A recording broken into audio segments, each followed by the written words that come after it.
responsible.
Welcome to the Mary Peters track in Belfast for the Belfast International. I'm Cathal Dennehy. Ronan Duggan is beside me, and we're reunited and back from the dead? Back from the depths of deadness? I can't think of the anything. Depths of rejection. Rejection, yeah. We've got back into the pool. We're swimming around, and we're here for the Belfast International. 100-metre hurdles here. First off, Cathal, will you read out the whole field there? Yeah, it's a big field. Lane 4, Michaela Garlinski of Switzerland, and lane 5, Sarah Lavin of Limerick, Ireland. Emerald AC, formerly UCD, physio, Olympian. Lots of things as Sarah Lavin, but two athletes head-to-head, tete-a-tete. Michaela Garlinski is chiefly a long jumper, better known as a long jumper. She jumped 6.32 in La Chaux de Fonds with a thin air of the Show de Fonds. I think it was last year. But she also dabbles into hurdles. But Sarah Lavin, I suppose, needs no introduction to most athletics gurus. 12.95 this year, second Irish woman ever under 13 seconds. 27-year-old European under 20 silver medalist in 2013. And just last week in Chorzów, Poland, 13.02, second fastest time of her career. She's on the way to Zagreb, I think, next week. So this is a little pit stop on the way, Ronan. Yeah, and you'd expect her to be well ahead of Michaela Garlinski here in this 100-meter hurdles. She's been absolutely flying at Lavin over the last 12 months, and obviously a massive hit as well in the country of Chile, I believe. Yeah, the people, I'm sure we've lots of fans watching from Santiago here. They'll be cheering on Sarah Lavin. Lavin's also a famous, I think, politician in Chile. She went viral in Chile during the Olympics. And she is leaving Michaela Garlinski for dust here over the first 3 hurdles. It looks like Lavin smooth and crisp over those barriers. I think she's a little bit of a win behind her. How quick can she go? Sarah Lavin up to the line. Olympian, 13.22, all on her own. She'll probably look at that and go, nah. But that's just an indication of just how good Sarah Lavin is. She's been below 13 seconds this year. We'll await the wind. I don't see a wind gauge down there, but the wind sock looks to be giving a tailwind.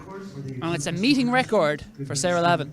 Yeah, it just goes to show the level that Lavin is at the moment. That 13.22, as you said, she will only should be nonplussed by that 13.22. Hit probably about, say, hurdle 7 there as well. Just need to clip that, but probably not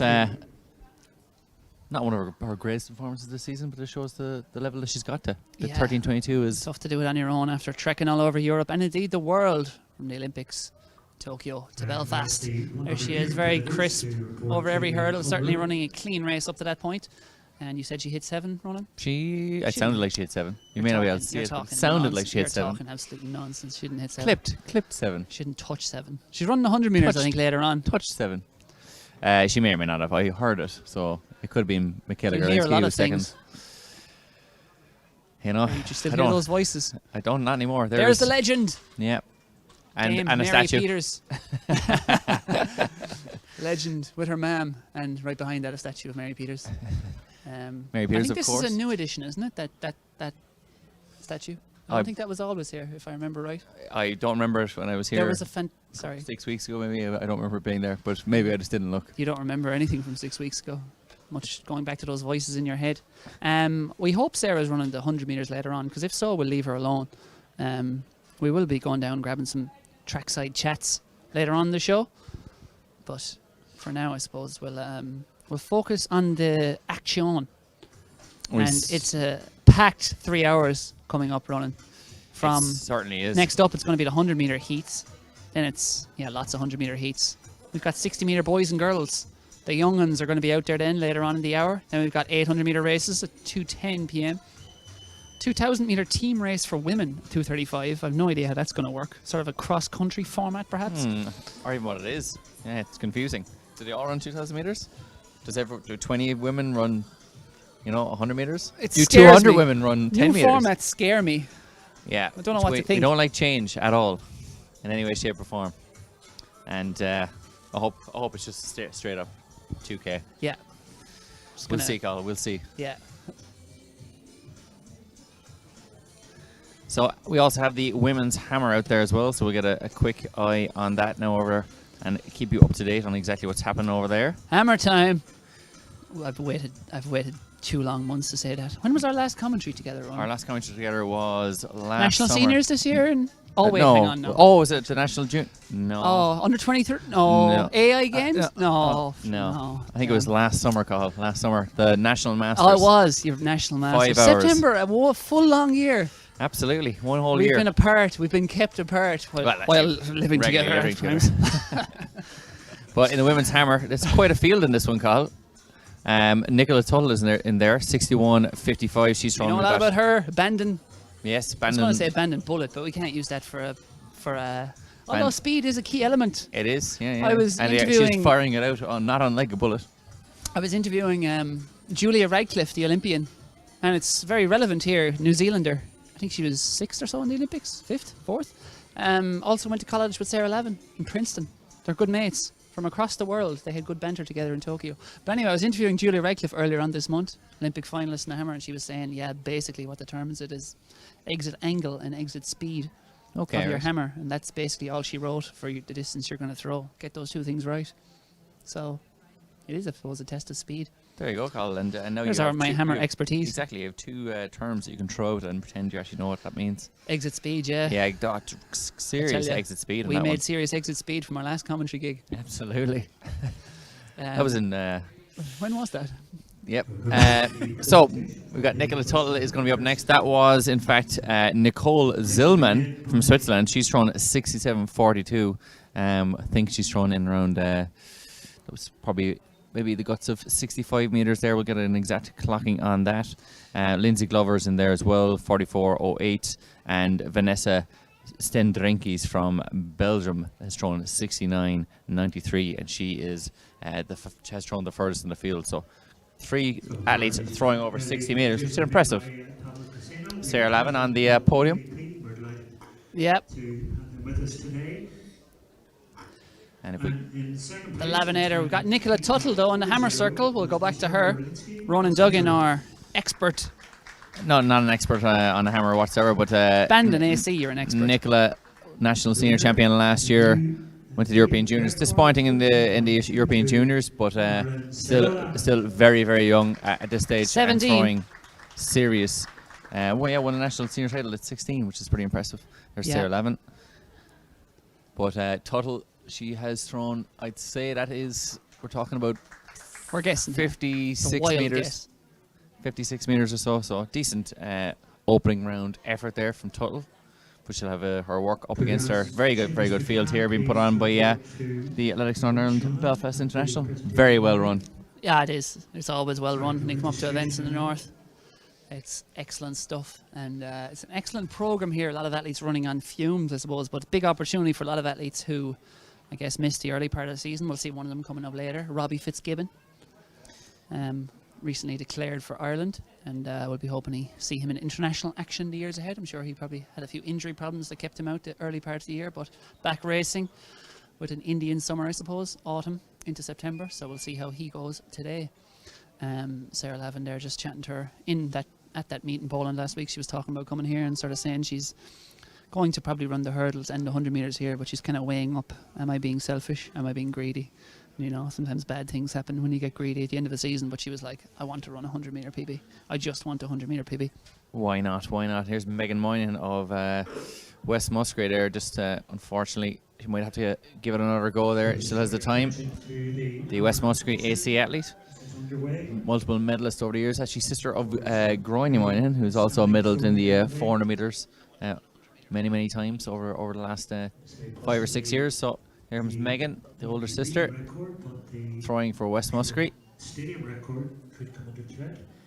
Not sure of her personal best, but I suspect it's well into the 40s. Carl is furiously typing and figuring it out, so we can pretend we knew what it was. Oh, I'm not researching. I'd say that's close to 50 metres, Carl. I'm just updating my LinkedIn, saying I'm now a commentator again. Yeah, that's could cause a lot of trouble, Carl. You're a bit of a troublemaker, aren't you? No. In Belfast, when you get to Belfast, you're like causing a bit of trouble, don't I have you? to say though, did really enjoy that Belfast Irish Mileage Club meeting Great earlier meet, this year. great Top meet. stuff, great Eamon meet. Christie, what a guy. Well run, legendary. Top class, visionary. Visionary, great to see. Alex, was it Alex Bell? Got the Yes, Olympic standard there made as Olympic well? final. Wouldn't have got it now without the Wouldn't have without got it. Eamon Christie and the Wouldn't have got IMC. it. Hats off. Maverick? Maverick. Yeah. I think that's what I start calling Coach him. meet organizer. Can we get his name changed from Eamon Christie to Eamon Maverick Christie? Yeah, good guy. Too far? Fair play Too to far? everyone. What'd you say? Too far? The banter is never too far. What banter? Says our 59 viewers. Hello to all of you. Thanks for tuning in.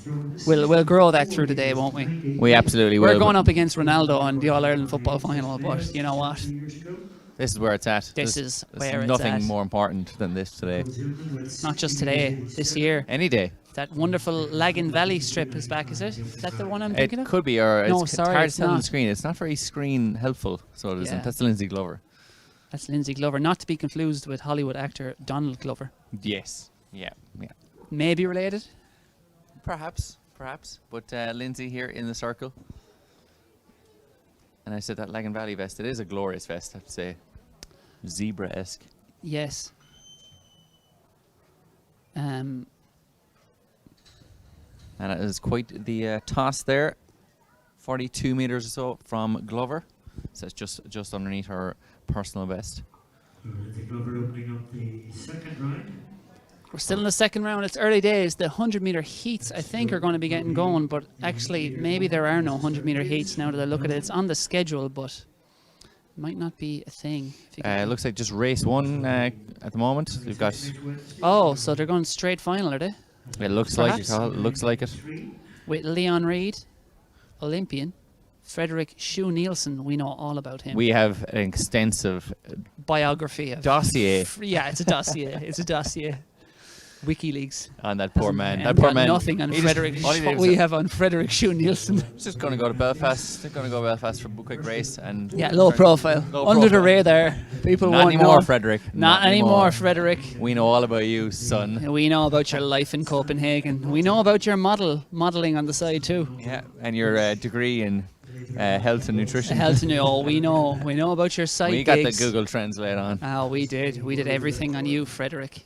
You won't escape our clutches. More importantly, though, Cathal, Vanessa Cedric's from Belgium here, 64.98. That's just shy of her personal best there in the first round. She's about to launch this one out here. Great speed, great exit speed. That exit angle is also superb, I have to say. That's well beyond 60 meters, is it? Yes, That's it huge. is. I would say that could be a close to her personal best. That's just shy of the 70-meter line. And she has thrown, as I furiously go back to the start list here, she has thrown 68, I think. Am I talking nonsense? Women's Be the hammer, first time. 69.93 is what she's thrown. That is very, very close. I don't think she's thrown beyond that, but it is very, very close. I'll tell you now in a second. She's 25 years, 361 days. She throws for Lille. And her personal best in the hammer is 69.91. She's the Belgian record holder. No woman born in Belgium has ever thrown further. Well, we can't categorically say that because there could have been a few, Russian families on holidays in Bruges. Yeah. Unconfirmed. And, Put an asterisk born next to it. And then represented whoever. It doesn't really roll off the tongue, though, if you go with that. She's the best Belgian. The best Belgian ever to pick up a hammer. Female. Yeah. That's competed. That's our Vanessa. She's not our Vanessa. She's Belgium's Vanessa. But we're she's- proud to have her in Belfast here. Absolutely. Vanessa Sterkindries. Do you want to have a go at that in your best Flemish? It's surely a Flemish name. She's not Wallonian, is she? Lille? Oh, is Lille French? Lille is in France, isn't it? Yeah. But she could just be competing for Lille. Yeah, but... It's confusing, Carl. Yeah. As a Wilmot myself, you think my Flemish would be Are you a top Wilmot? class. That's my mother's maiden name, is Belgian. Here comes Nicola Zillman from Switzerland, though. She threw 60.87. She's thrown 64 and at her best, and that is quite the launch as well. And I would say that's about 67 meters or so. That is monstrous. This is a very high caliber women's hammer competition we've got here today. Yeah, like all you, in fairness, are always slating the hammer. But actually, when you see it in person, Give me one time it's that I've glo- slated the hammer. no, I'm just kidding. But I'm a connoisseur of Dr. Pat O'Callaghan. it's a monster. Dr. Pat, Dr. Pat, Ireland's monstrous greatest Olympian. There was Don't some you dare say otherwise. There were some great articles on hammer throwing in Ireland, and Saw them. the bit of Phil Conway in there as well. So Saw them. you read it? It was excellent. I did. Bring back the Irish Wales. Absolutely. Like when you consider, only one woman in the world has thrown 80 meters this year. Deanna Price. Like the Olympic champion, Anita Vladarchuk. What did she throw to win the Olympic title? 78 something. 78-48 running. Yeah. She threw. And we're seeing that. Have we got results going in? Yeah, we have. We got did, the- well, we had not from this round yet, No. but they're close to 70 meters. We'll get them. We'll get there. Nicola Tuttle's up. And we'll go over to our Bandon correspondent, Ronan Duggan, once again. Yeah, she's actually from outside of Bannon, kind of towards Kilbritton. but, You're always with the complications. But yes, Mam competed for Bannon AC as well, and sisters have all competed. Cousins, two good cross-country runners, so plenty of running in the family. But she has a hammer circle at her back garden and coached by several coaches at national level, and also Kevin Warner locally as well. So quite the talent. Absolutely.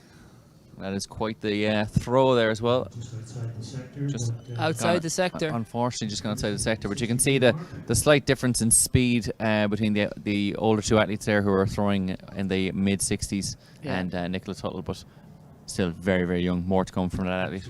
Yeah, great stuff. We got a definition sent to us by I would say our friends, but really at this point they're more our family at North Belfast Harriers. Yeah, They were talking about the Ulster Fry that we were promised this morning. Now look, we left it a little bit late to get the Ulster Fry sorted, but we are here now, and we arrived to find a selection of delicacies left on the table for us, which was the kindest gesture ever from our friends and family at North Belfast Harriers, with a definition on Wikipedia of what they are.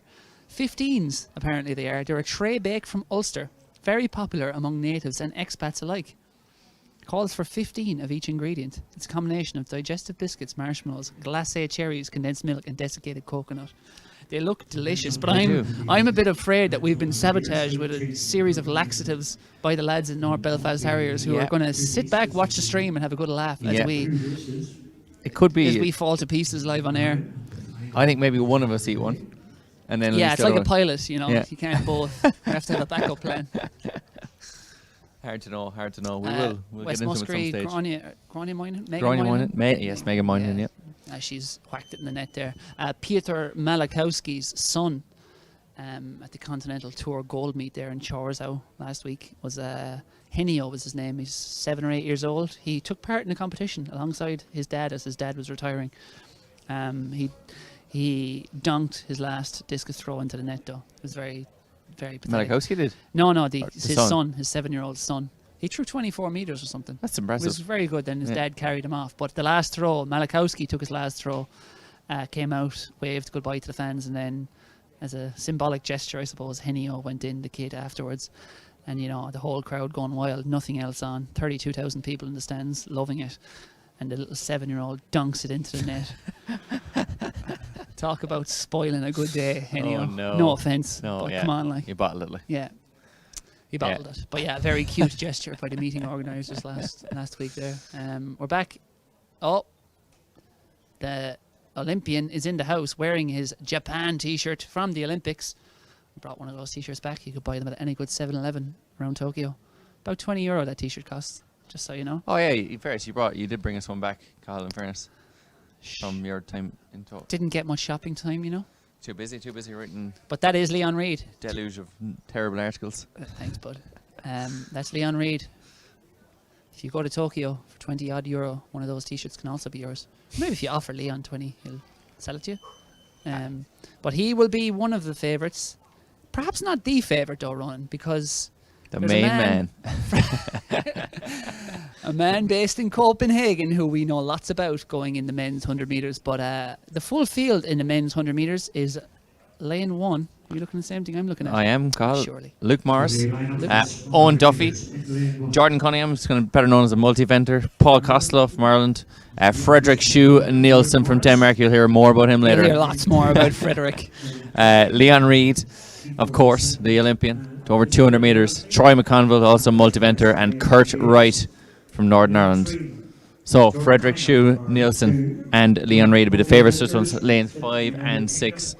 So Frederick Shue going from Denmark, and on the way up, Cathal was having a good search into Frederick's life. So much so that we have very little information on the rest of the entire meet because he went too much of a deep dive. Oh, I went deep. Frederick Shue Nielsen. Let's begin. He's 25 years old. He was 4th in the Danish championships. That's the Danish senior championships. That run, his 10.24 second 100 metres, earned him a place on the Danish relay team in Tokyo. He ran a national record in the heats of Tokyo. No, that doesn't make sense. No, his relay ran a national record, not him. Well, he was part of that relay. We found his model management profile. We're not sure how big into modelling he is, but we know he's an Olympian. He's a nutritionist. He's a performance coach. He's from Copenhagen. He went to the professional Skolen Metropole in Copenhagen, and he studies nutrition and health. That is Frederick Shue Nielsen. He's run 10.24 400 metres. But Leon Reid, there 3 lanes away, has run 10.30 this year, 10.30, and of course an Olympic semi-finalist over the 200 metres. Yeah, this is going to be a cracking race for these two athletes. You'd expect them to be very, very close all the way to the line. Leon Reid with that 200 meter endurance. Well, hopefully we'll come back at him over the last 20-30 meters. There's you have a shoe there, center of your shot.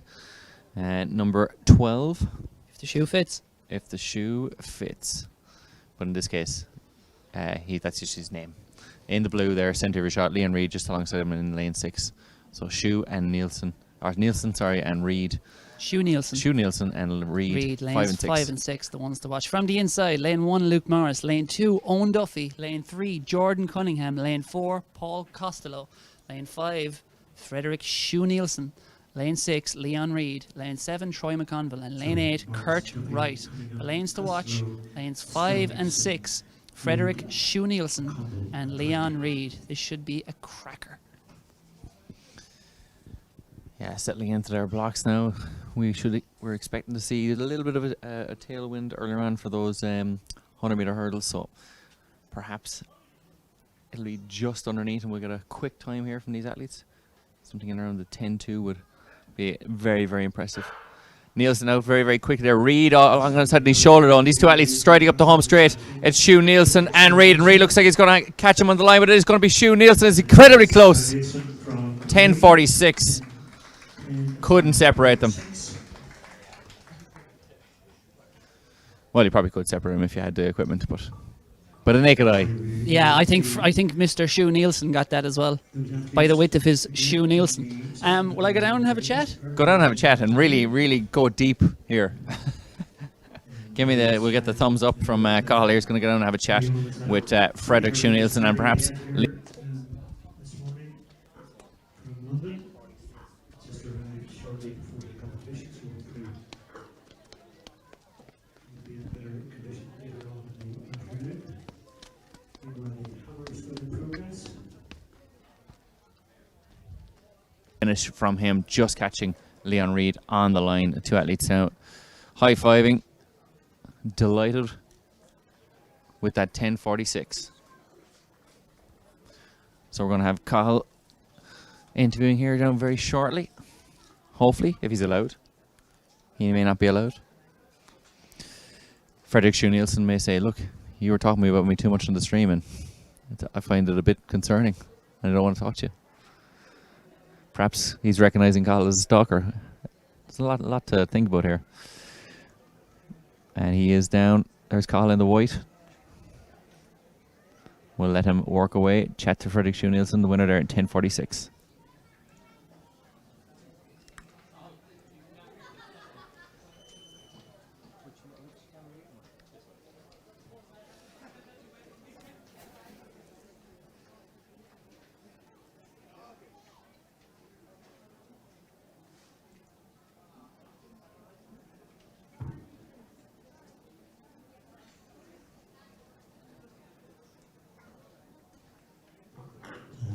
Nicola Tuttle.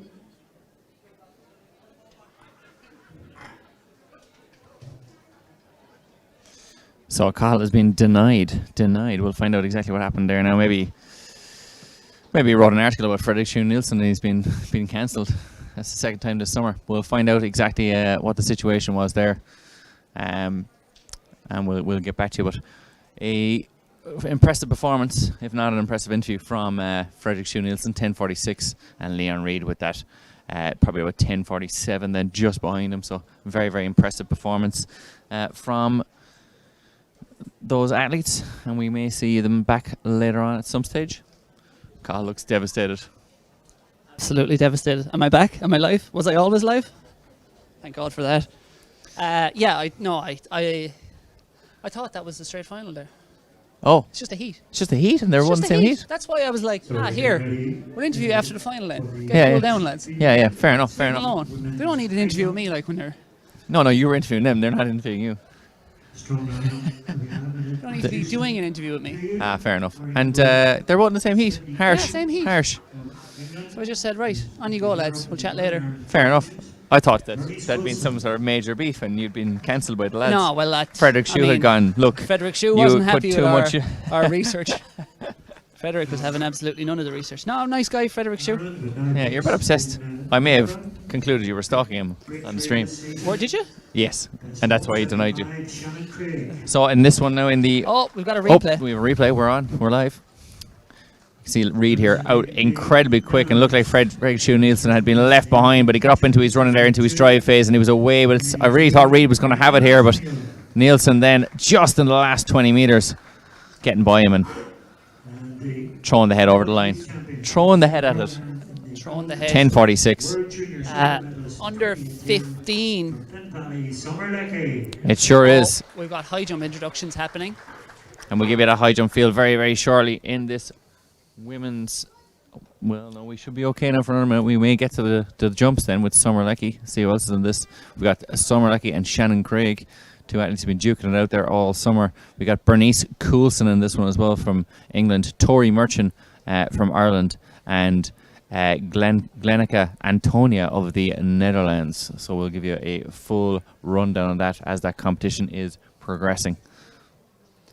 But in this girls under 15, we've got Anna Hogg from Lagan Valley. We've got Freya Boyce from Lockview AC. We've got Shifra Lavery from Colac, which I'm assuming is an acronym. We've got Riona Doherty from Finn Valley. We've got Amy Cullen from Cranford. We've got Ada Zukaita from Lagan Valley. Fern Duffy from Letterkenny. And Lauren McConnell from Finn Valley. We'll give you an update as well on our hammer results that are coming in. We will not, because we're still on the results for round one. I think they're all coming in together, so we'll try and keep you updated on that. We've had some impressive throws throughout this morning from those ladies in the hammer. 10:47, of course, for Leon Reid. Paul Costello third in that one with 10:87. Did we get a wind? We have no wind. No. We'll get a wind. We'll wait the wind. It looked like a crosswind. I was looking at the windsock. David O'Shea's circling us again here. Windsock? Windsock. That's what it's called, isn't it? No? Kind of more like a wind ribbon. Ribbon, yeah. But yes, the windsock is the one that you'd have in an airport. Like the big actual. Oh, yeah. It sock-like actually one. has a. Yeah, sometimes you do get the sock. No.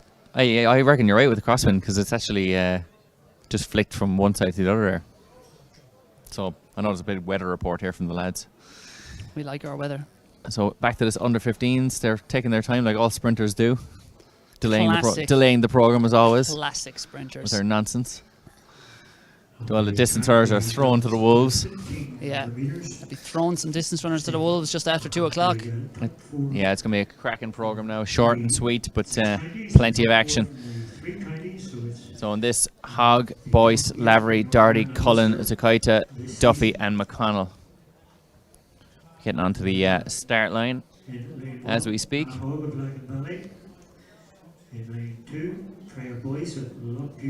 So this looks like it's going to be a pretty good race, and we have plenty of more action to come throughout today. Keep an eye on the hammer as well, because it's a very, very impressive hammer competition that we've been witnessing so far. And of course, that that high jump. It's an impressive jumping so far. Got Shannon Craig there jumping 165 at her ease there.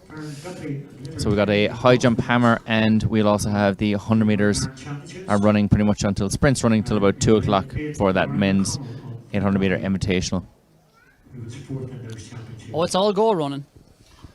It's all go. Nicola Tuttle there getting into the hammer. We'll hopefully get this 100 meters done and dusted, and get a quick look at her throw in a moment. It's all clashing. It's very upsetting. Those who were watching the Diamond League in Zurich the other night would have seen that there was a DQ in the... Well, there wasn't a DQ, there was a false start in 100 metres, but it was due to the cheers for a field event. And then she got it rescinded to give her the old green card. Sympathy. Happy enough.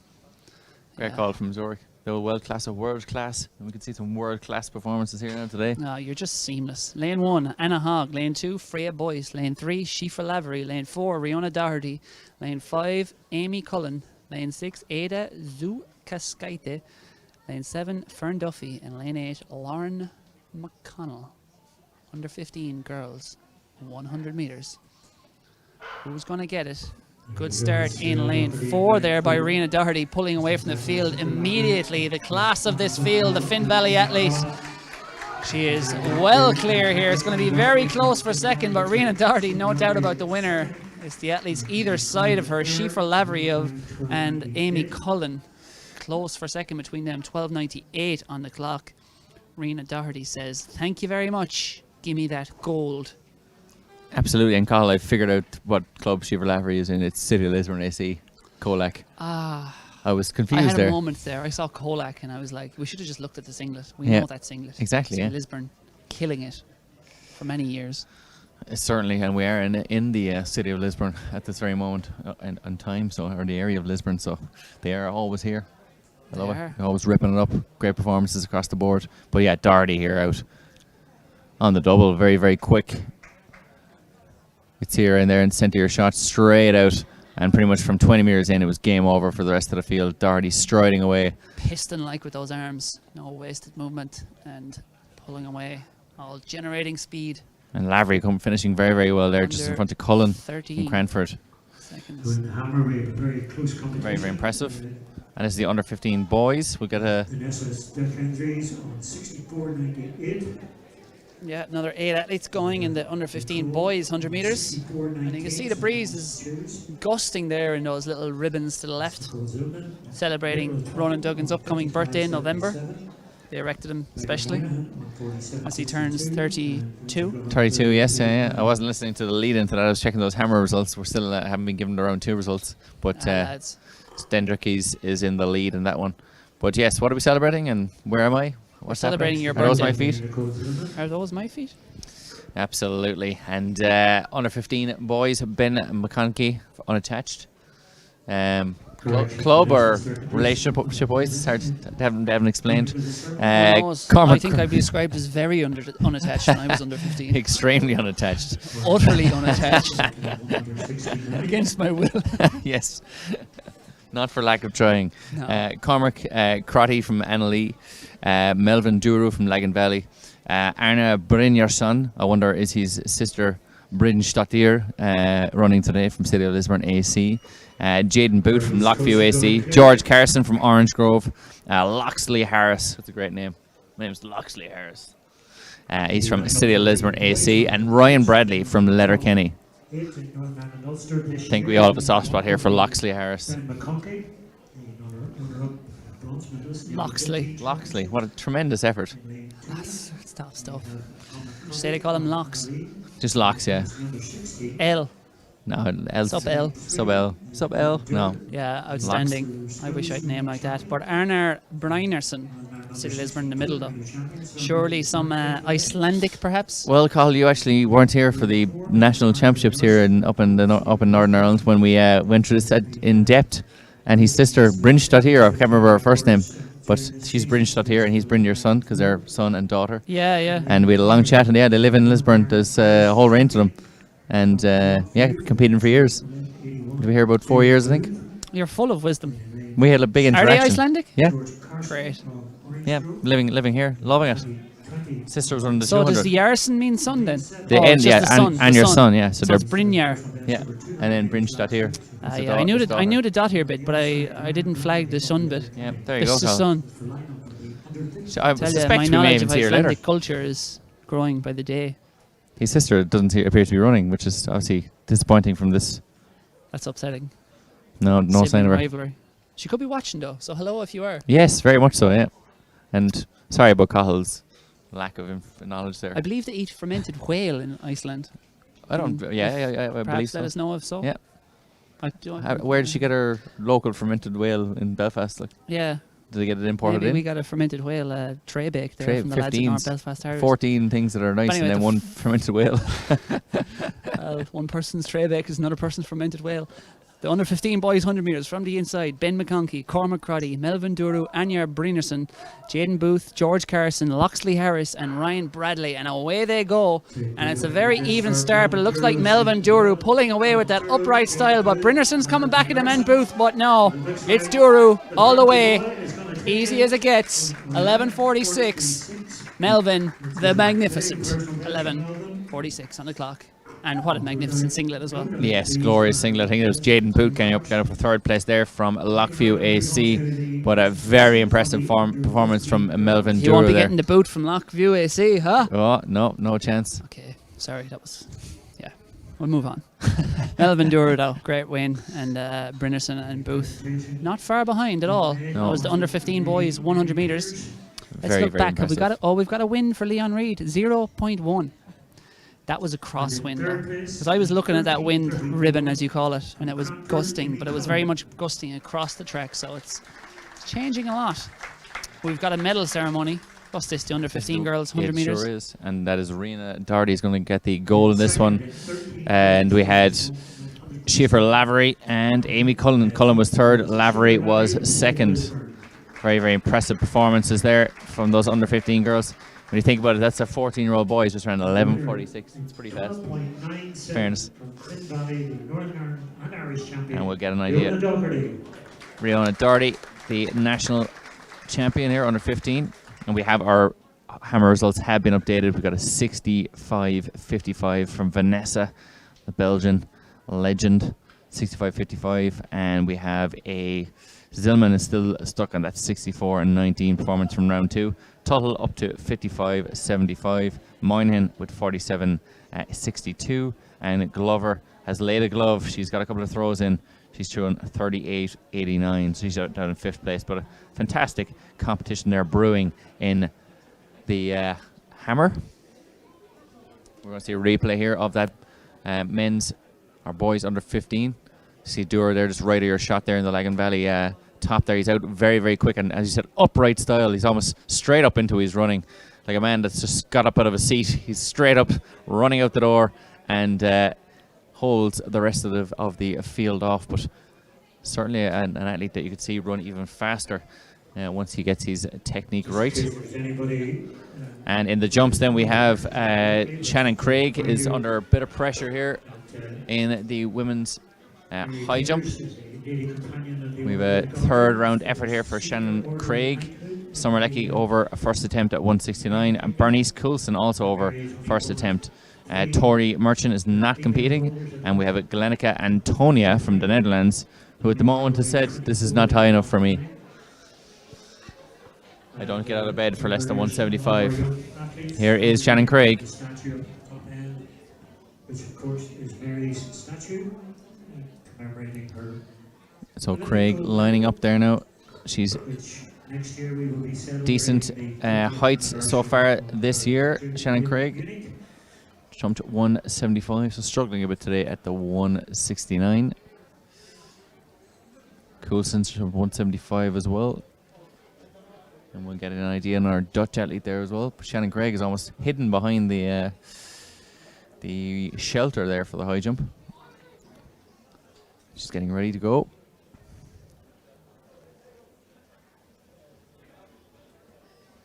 See there the Dutch athlete in centre shot, the glorious orange vest. Here is Shannon Craig. 100 meters for women. Striding out. And that's a clutch jump at 169, last attempt, and she's made it. She survived to fight another day, and that day being the next round. Lazitskienia-esque. If you're watching Tokyo or Zurich the other night, 205 for Maria. Great women's high jump in Zurich the other night. Wednesday night, I think it was. It was. You didn't watch it, Ronan. I watched it afterwards. No, you didn't. You were giving out about Incorrect. Many an athlete in that. Complaining as always. What? About your friend Nicola McDermott. Don't know what you're talking about. About her creepy smile. Yes. But yes, good competition. Very, very, I suppose, very tight competition at the moment between those three athletes on the international circuit. Each week, different winners. Oh, I guess Sarah Lavin's not doing the 100 metres then. We could grab a chat with Sarah Lavin in a We minute. could, yes. Actually, hanging around. We literally just have to walk down there. We have to lean over the barrier. We could probably just shout at her from here. We and then could. repeat back what she said. But Chinese whisper style and change her answers. Yeah, I agree. The NFL, what was it? You know, what's it? Fake lip reading. Carl, you might even go and grab her there. No, she's not really going anywhere. Her mother is still there. Surely not leaving the man behind. The lineup for The women's 100 metres. we've got Sarah Lavin's out. So from the inside, lane 3 is Eve Walsh Dan, Northern Ireland. Lane 4, Janine Boyle. Lane 5, Cleena Manning. Lane 6 is empty. That should have been Sarah Lavin. Could have been, would have been, but isn't. Lane 7 is Chloe Chapevet of Belgium. And lane 8 is Marilyn Alabiso of Belgium. Yeah, it's an excellent field here today, even without Sarah Lavin. Away they go. Cliona Manning, better known as a 400-metre runner, but is also very effective over this distance as well. Has run 11.7, and Cliona Manning indeed is pulling away there in the middle. Went to Tokyo as a sub for the mixed relay. Very effective over the 100 metres also, showing great speed there. 11.95 on the clock for Cliona Manning. The Kilkenny City Harrier is a class apart. Yeah, a little bit outside her personal best of 11.71. Obviously hadn't competed over 100 metres this year at all. But the 26-year-old has ran that 53.07 personal best over 400.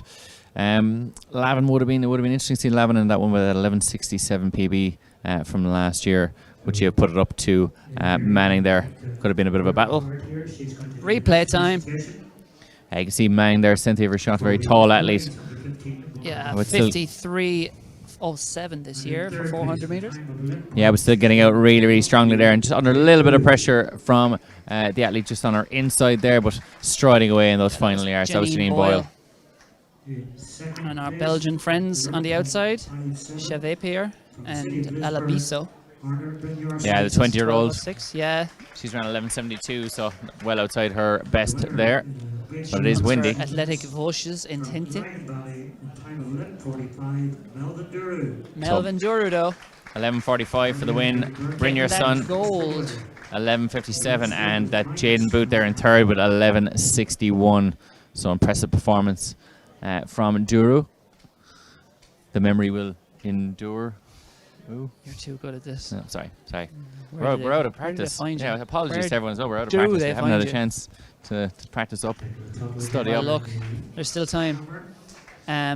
Next up on track, is it a load of kids 60-metre races, I think? It sure is, Carl. It sure is. We got Ronan, I hope you have some 4 of start them. lists. I'm going to look for some start lists. Go find some start lists for me. You chat amongst We've yourselves. had some fun before with lack of start lists. I have start lists. Oh yeah, you're looking. There's Why- a tab. Come on, Carl. A tab. Click the I tab. struggle with Microsoft You're not Excel. great with Excel, no, I have to say. No. If anyone could actually give Carl a course on Excel, there's actually courses you can do. Perhaps the lads from North know. Belfast Harriers. Maybe I can do those courses that the retired people do. Try and work out new Like technology. level 5, what is it No, called like in level school? 1, how to turn on a computer type stuff. Like the thing you do in transition year. And Yes. they teach you how to use all the stuff, but you spend your whole time playing around. It's true. It's true. Doing what? We used Just- to look up some mad stuff. Yeah, exactly. Transition year.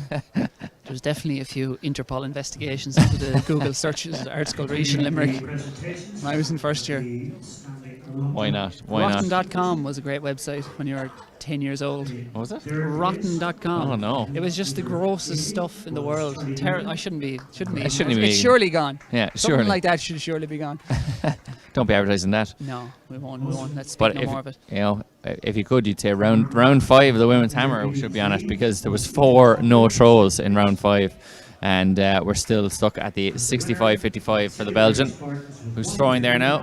Another That's monster. well out there. Very high though. Yeah, the exit angle there on that I don't think was big top-notch. exit angle. And we'll have Zillman up in the next round. She's going to come out and try and throw beyond that 65-55. Back to the high jump though. And in the high jump, that is our Dutch athlete there.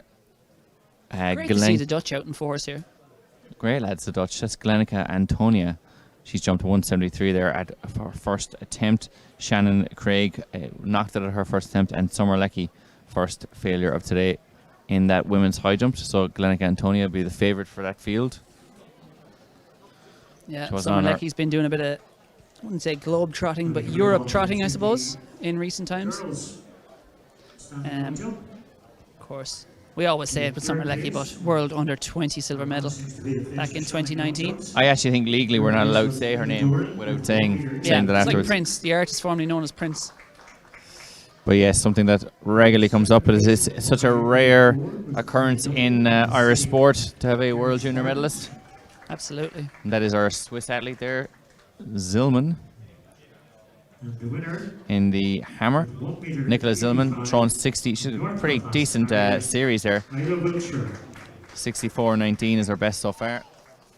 That is quick, and that is long, and that is a fine effort. And I'd say it's in around that 64, 65. But then again, we have been horribly wrong in our estimations. We've occasionally been hardly wrong in life, but not often.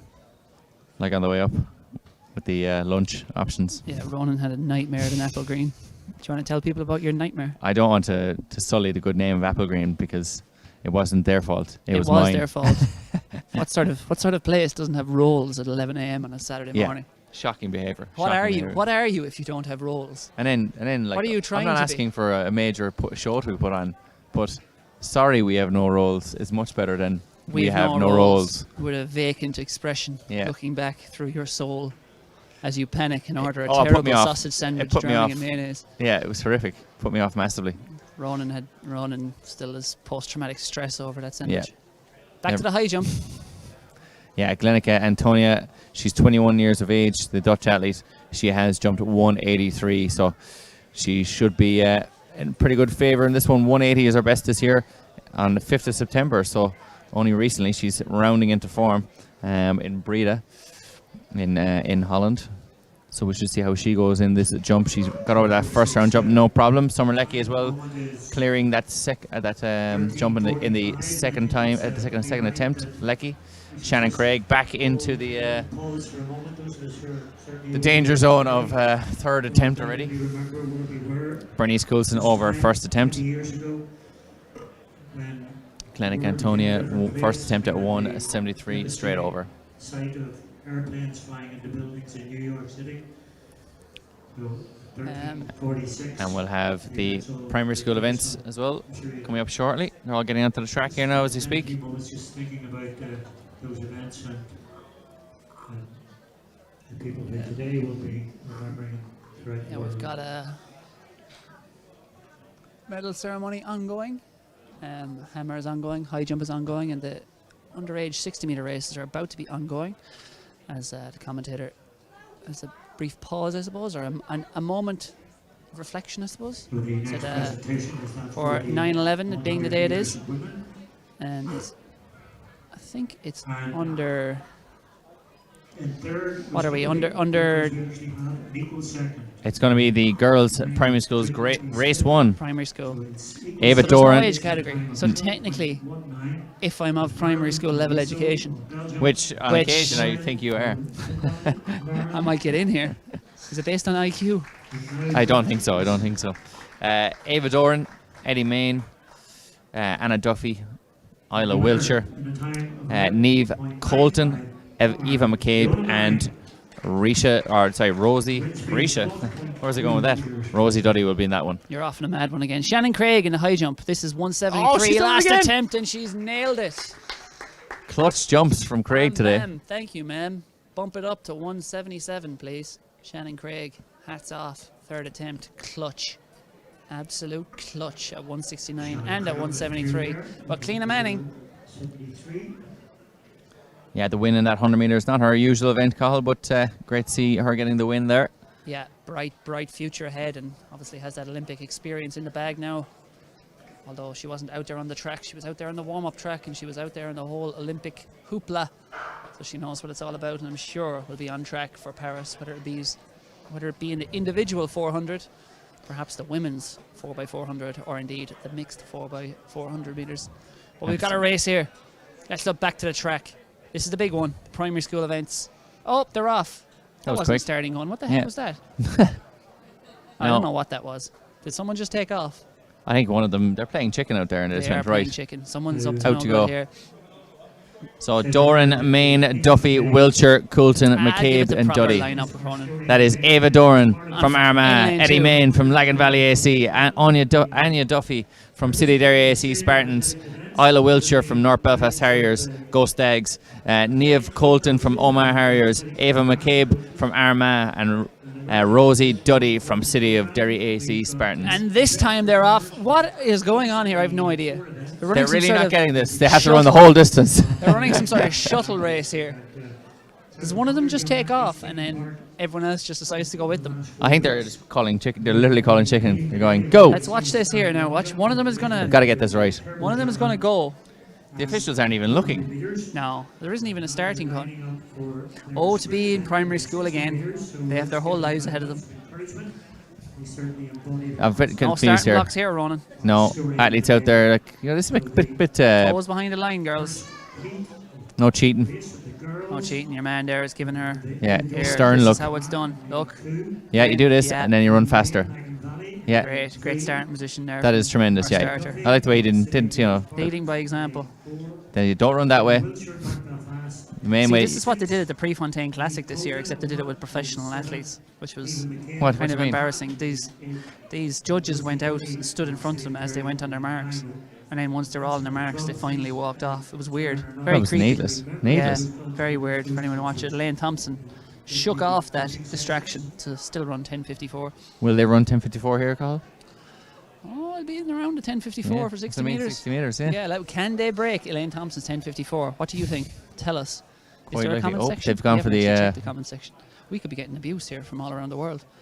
Maybe Or from a just- certain New Zealander. Who? Oh, Andy Wood. of course. Julia Radcliffe, the hammer thrower. Due to our exit angle stuff.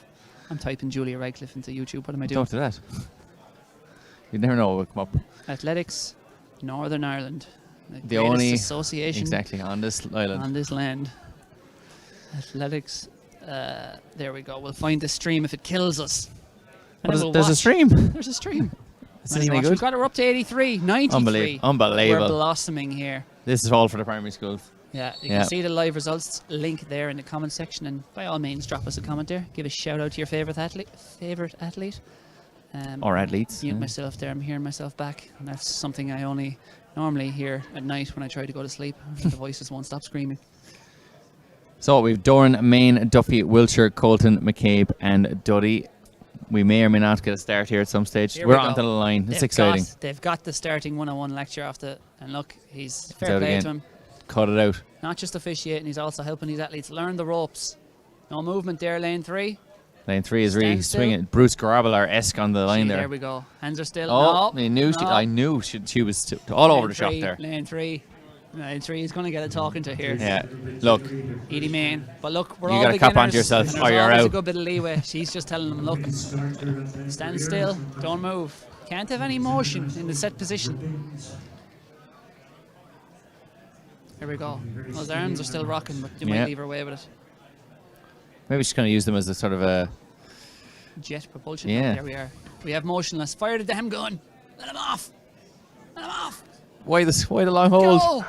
And they're There off. they go. And Anya Duffy is sitting there as Spartans. Like a Says rocket. good night to the rest of you. I'm gone. I'm the Elaine Thompson of this domain. Can she run faster than Thompson? She can. 9.18. It is the fastest time ever run if it was 100 metres, but it's 60 metres. But Anya Duffy, City Derry Spartans, queen of the primary school girls, 60 metres, Race one. We do have another race to come.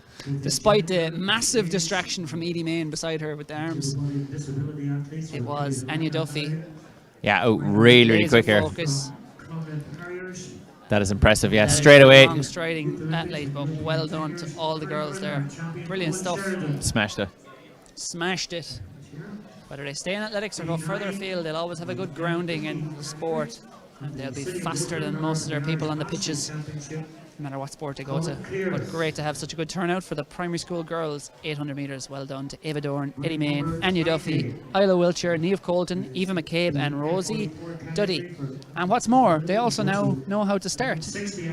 But the problem is they're going to learn that start thing, and then they're going to have to use blocks in a year or two. Yeah, and I'll forget everything. That's a whole different challenge. In race 2, though, we've got Devon Booth from Lagan Valley AC. We've got Olivia Curry from City of Derry Spartans, Niall Hughes from North Belfast Harriers, Jessica McCartan from Lagan Valley AC, and we've got Cassie Kern from North Belfast Harriers there. It's on the outside of her shot. So 5 athletes in this one. Going to be in a... And we have... 64, from the Hammer, Lindsay Glover, and Lagan Valley. So we'll have these athletes out again in this one. This is race 2 of the girls' primary schools. And we still have other events going on around the track. So while we're waiting for them to really get on their blocks there. Hammer time presentation, I think. Yeah, so in the end, that was a win for Vanessa Strindickeries.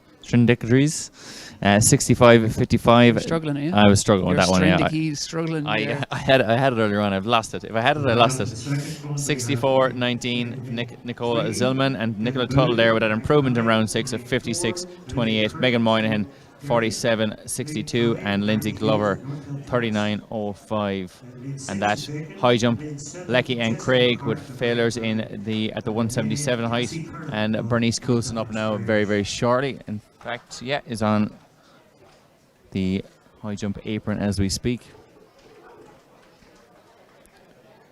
Might have just, and she's cleared 177. Delighted, first time. Absolutely loving life. She shrieks. She goes over and offers a hug, gets a hug.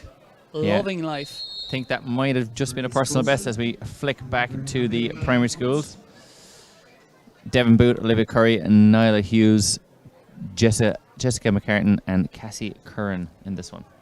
That's a new lifetime best for Bernice. Bernice Coulson is loving it. It was indeed a lifetime best at 177.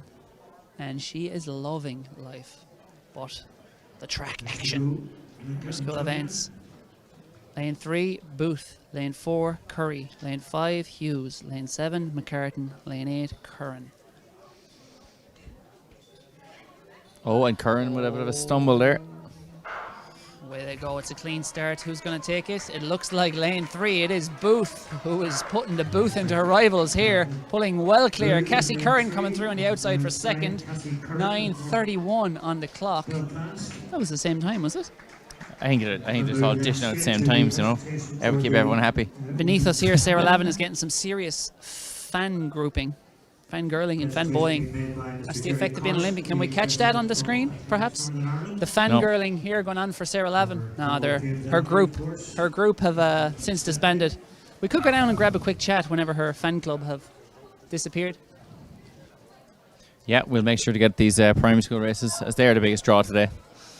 Yeah, of course. To mind the international athletes. We've got heavy timber waged on some of these races, don't we, Rona?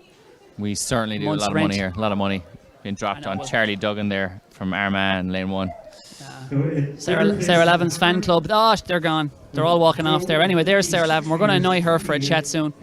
We'll go down and once these races carry on. Yeah, and here we have our hammer.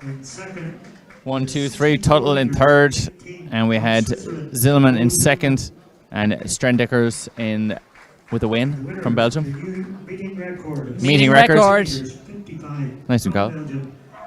The Stockholm Diamond League, they used to give you a diamond if you set a meeting record. Here, I believe you get a 15 tray bag. You do, yeah. From the North Belfast Harriers gang. You also get one even if you don't. Yes, just turn up.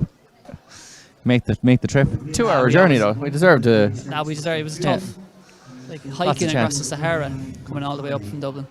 But thank you to Athletics Northern Ireland and the good people of Belfast, specifically North Belfast Harriers. Very much so. Our family. Primary school boys 60 metre race 1, and lane 1. It's Ronan Duggan's northern cousin, Charlie Duggan. No. Chaz Yeah, Dugsy. we call him Chaz Duggan. He's in the blue singlet on the inside. Lane 2 is Dara O'Neill of City of Derry Spartans. Lane 3 is Jack Creaney of Omagh Harriers. Creaney.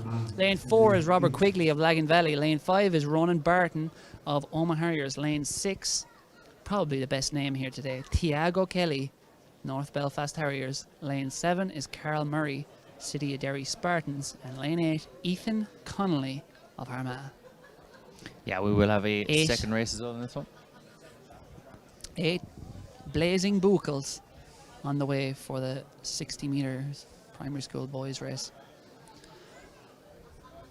A mix between running shoes and spikes there. I think that on the inside 2 lanes look like they have spikes. Lots of runners further out.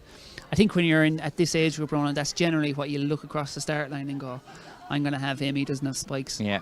But then you get the odd ringer in from rugby who's just way faster absolutely than everyone rips else, everyone like in the chunkiest shoes he can find, like hobnail boots, you might say.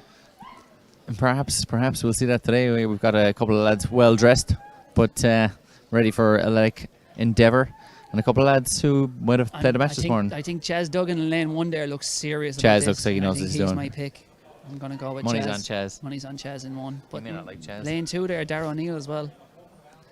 He's got the arm out. He's ready to rock. He doesn't Oh, know he's which arm to put deciding, forward. yeah. Here we go. Under primary school boys, 60 metres. And we called it Chaz Duggan from the outset. Chaz Duggan, the Usain Bolt of Northern Irish Primary School Athletics, is the way and gone. 881.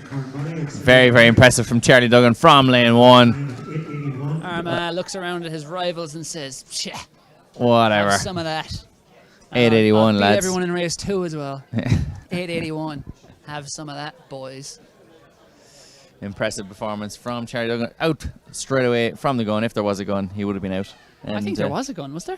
So I was too Can we mesmerised by tee the up? start. Can we get a replay of Chaz? Charlie. Charlie, yeah, we call him Charlie. No, there is a high jump ongoing. We should have a There look at sure the high is. jump. Because that's Summer Leckie.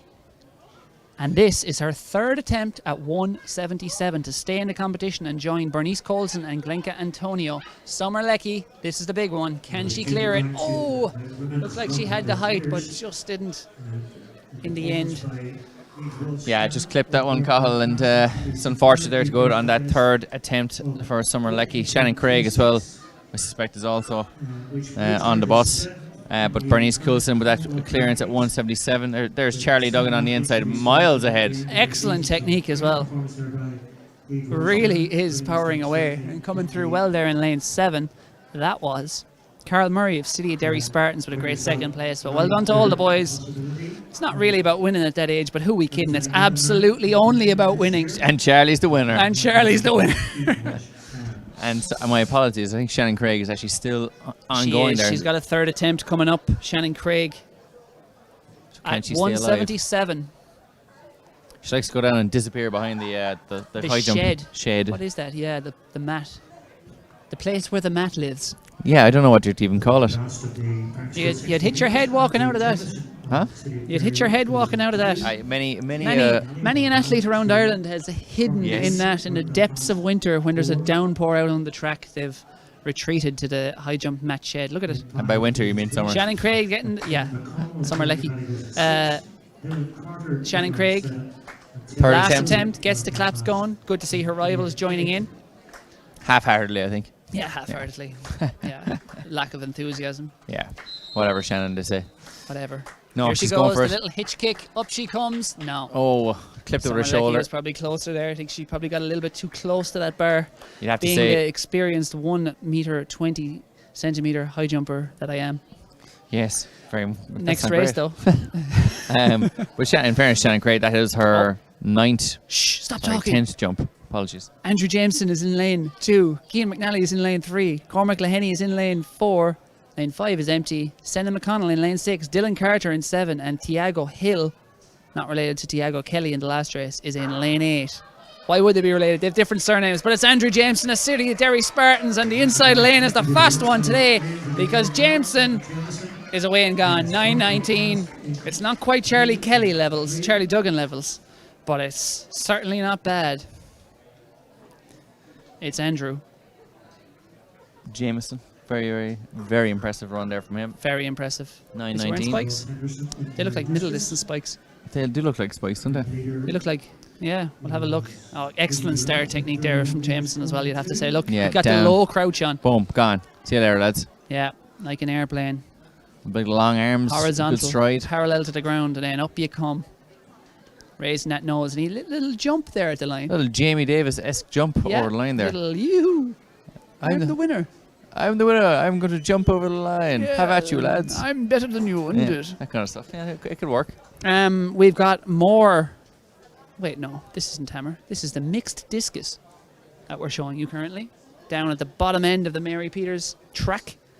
I also Colin call it Clear, Dougie Durant. Ronan Duggan's nickname is Dougie. He's closely affiliated with Dougie Durant. Aoife Giles, Orla Neely, Ross Henderson, and Lindsay Glover back for more. That is your field in the mixed discus. It is. Sarah Lavin is still here. Can we try and grab a chat with Sarah Lavin? I think we can. I'll try and go I think annoy you her. should. Go for it. Club mates. We're gonna. Dave O'Shea has to get ready here. You can keep my mic live if you want. No, cut it. Cut the mic. So, Carl is going to have a quick chat with Sarah Lavin, winner of the hurdles earlier, if she acquiesces to his request. And we'll also keep an eye here on the high jump as well. And this is, of course, Bernice Coulson, who's just jumped a personal best. So she's going over here at 180, and she's clipped that just on the way up. So unlucky for Bernice Coulson. She had jumped a personal best in the previous round. So very, very impressive from Coulson. And it is your favorite here, who is Glenica Antonia. So she's going to go over here now at 180. So this is her season's best, just underneath her personal best of 183. So this would be equaling her season's best. About to go here in the high jump.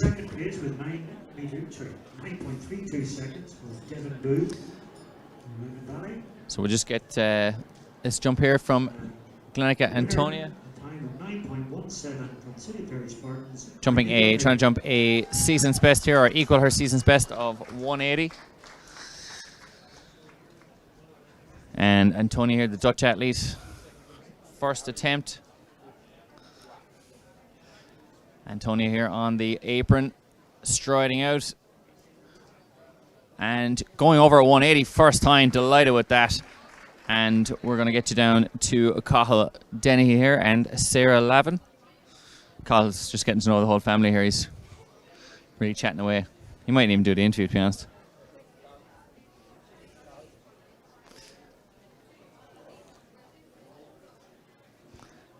So We are live from down below. Hello, I'm with Sarah Lavin, who just won the 100 metres and is having one hell of a season so far. How is it going and what's ahead for you? It's going great. Don't really want it to end, but it has to. So on Tuesday in Zagreb is the last race. It's Continental Gold Tour, and with the new point system, you kind of have to get on board with it. So yeah, hopefully I can put out a good run there. I was happy enough with that run today. 13:22. Yeah, so it would have been a PB any other year. For the last 7 years I couldn't run that.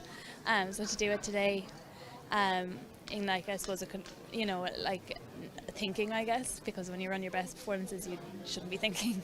I'm happy enough, but obviously last week I ran 13:02 and I want to try and get that another sub 13, where I suppose it's the benchmark that we all want to run under.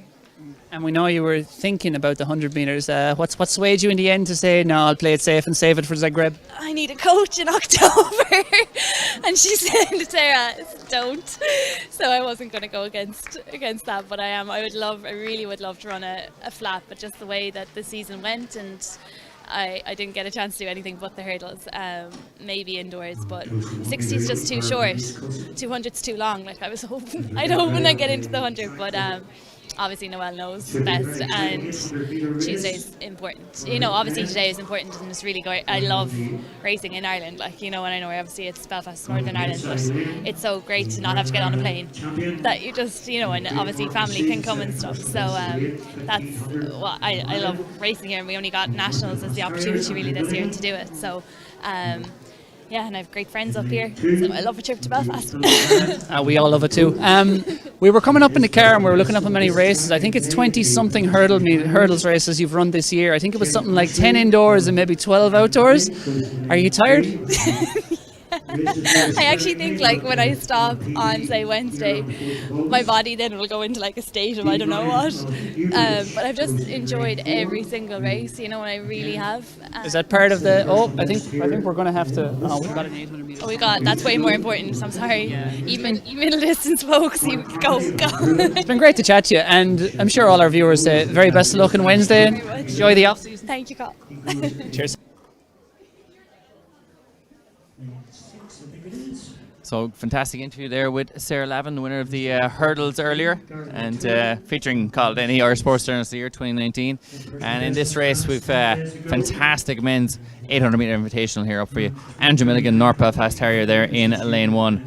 He is of course a stag, true and true, and he has been flying it so far this year. We've got Philip Martin there as well, James Ashley, Mark Carmody, Garrett O'Toole, the 148 man, and 339 man from America. Victor van der Velde from Netherlands, Luke McCann from Ireland, and Dan Putnam is in there as a pacemaker.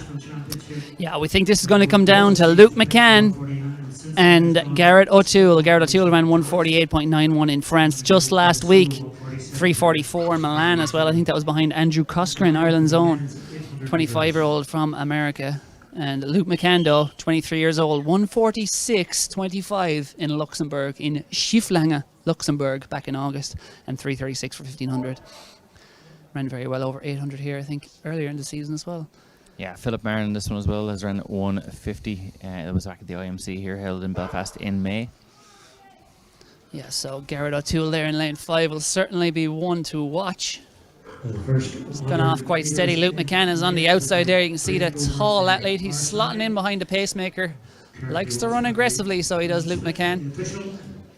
Yeah, and Milligan there, the North Belfast Terrier, he's run 150. He has just gone in there third place. That those Garrett O'Toole is just overtaking him there. So I suppose the big two in this field are now second and third as we see them. Luke McCann out front always likes to race aggressively, does Luke McCann.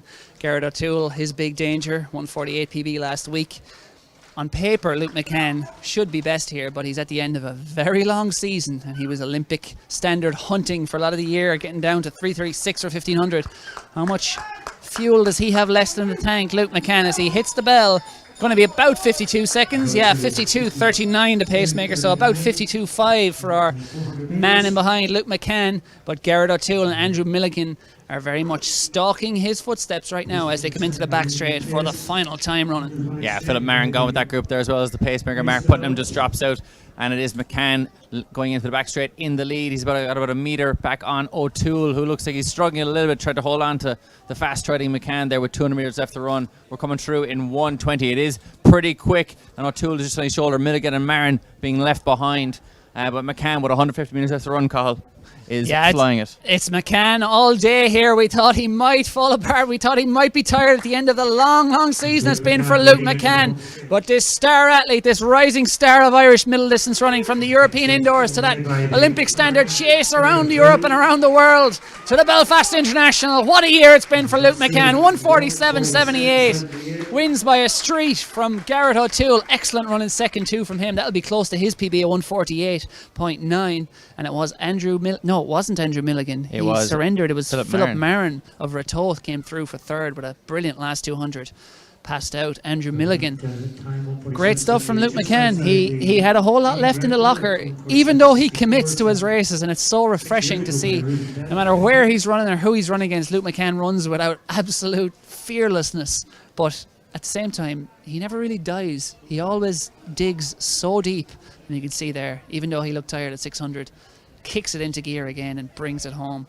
Excellent run, 147 at the end of a very long season.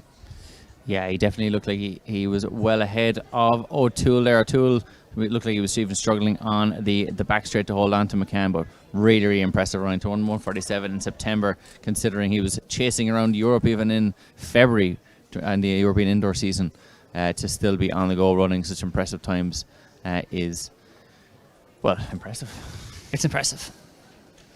Luke McCann. Should we try and go talk to him? Is he too tired? Well, we'll have a look at what we have next, and we've got the women's 800 invitational, and then we've got that could be very soon, is it? It is directly after the men's, and I was laughing. You were enjoying the chat with Sarah Lavin so much. I thought you'd missed that men's 800. Club mates. Yeah. Emerald AC. Well, you were facing the wrong way, Limerick so people. I said. Yeah, I didn't know. Thank you. Thank you for walking down behind us with the old slit throat gesture. Cut it out. And this high jump is still ongoing as well. We'll get you an idea of exactly what's happening there. Glenka Antonia. Bernice Coulson is out at 177. Very similar haircut to Sifan Hassan as well. The most successful Dutch sports person, I would say, this year. Not even just athlete. This is an attempt at a PB here at 183 to equal her PB and to have a season's best. She jumped 180 for a season best on the 5th of September. So first failure of the competition for Glenka Antonia. So she'll be hoping if she can get that. There's our boy, Charlie Duggan. The main man, the most successful Duggan athlete who's ever been on this island. Charlie Duggan ran 8:81 for the 60 metres race 1 with a 0.8 tailwind. And is that the overall race result? I think it is, yes, because there's Andrew Jameson beside him. He was second fastest, silver medal with 9:21, and then third fastest was Carl Murray with 9:36. But the women's 800 metres is coming up next. And we're racing through the programme here, and this race, Ronan, is absolutely loaded. It sure is. We've got Jill Cherry from Scotland. We've got Priscilla van Oorschot from Netherlands. We've got Jenna Brommel from Ireland. We've got Vanessa Schuit from Belgium. And we've got Brija Sloot from Netherlands. We've got Katie Kirk from Northern Ireland. And we've got our pacemaker, Jess Tappan. So we'll get an idea there of the field, and you can see that we're full up in terms of lanes. It's a very, very impressive field and a very well-balanced field as well, Cathal. It is. We've people from all over the world there, and that's what they come from. Well, not all over the world, all over Europe. From Scotland to Netherlands to Belgium to Ireland. It's great to have such diversity amongst the start list here. We've got some real talent in this field, have to say. And I think I suppose, local viewers and Irish athletics viewers will know all about Katie Kirk and what she's achieved over the many years. And she's run 15 outdoor 800 metre races this year, Katie Kirk. She said she's going on a holiday to France next week, and that will be well deserved. Sorry, Italy. Italy, Carl, yeah. Italy, yeah. Come on, get it right. With her husband, Johnny, Gent. They'll be having a well-deserved break after what's been a very long season. But she's run 3 outdoor PBs. Her old PB went back to 2014, and she finally broke it this year.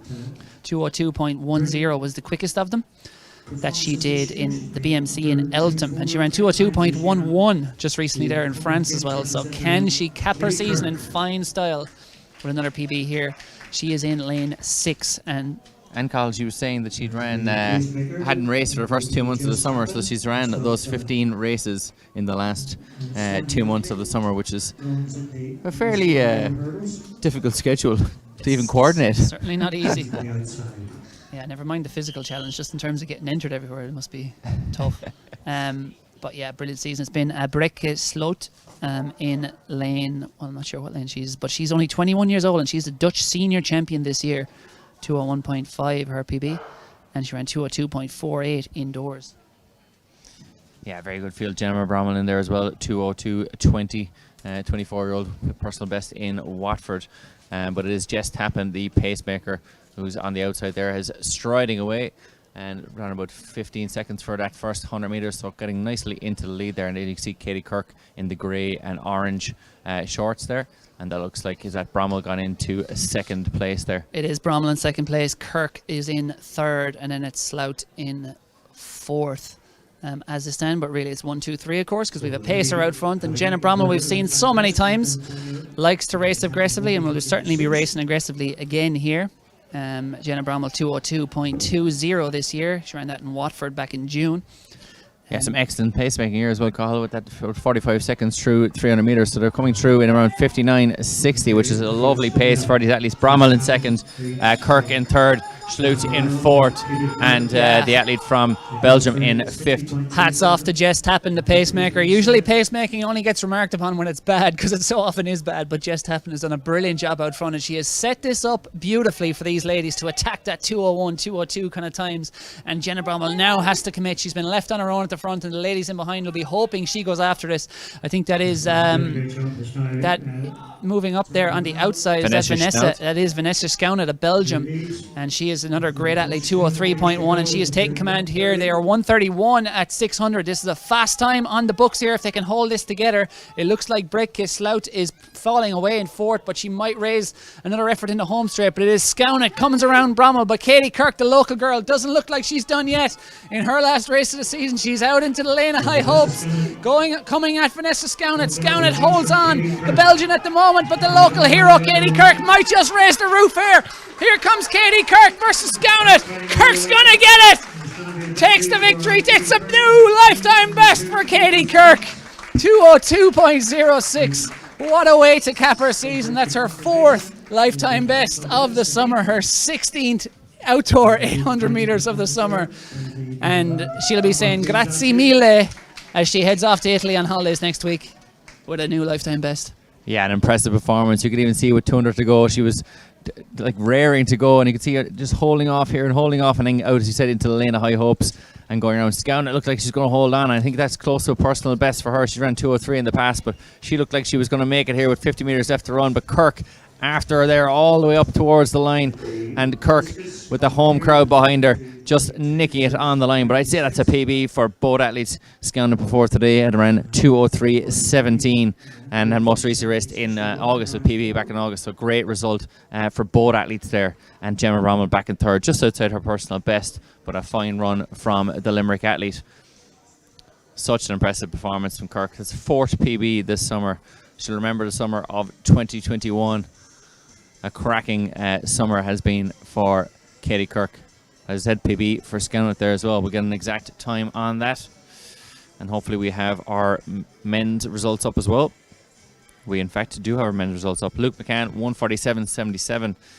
Garrett O'Toole 149.24. Philip Marin 151.84. Andrew Milligan 153.98. Victor van der Velde 155.31. Mark Carmody 155.99. And James Ashley.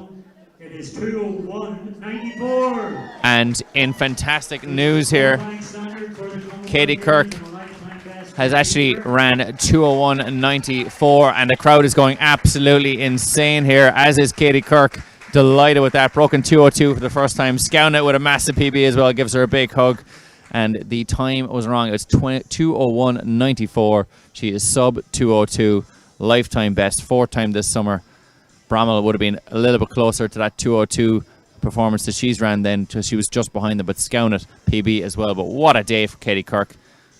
Absolutely delighted. And Cathal, I think, was about to tee up for an interview, but Kirk is now strolling around, taking it all in.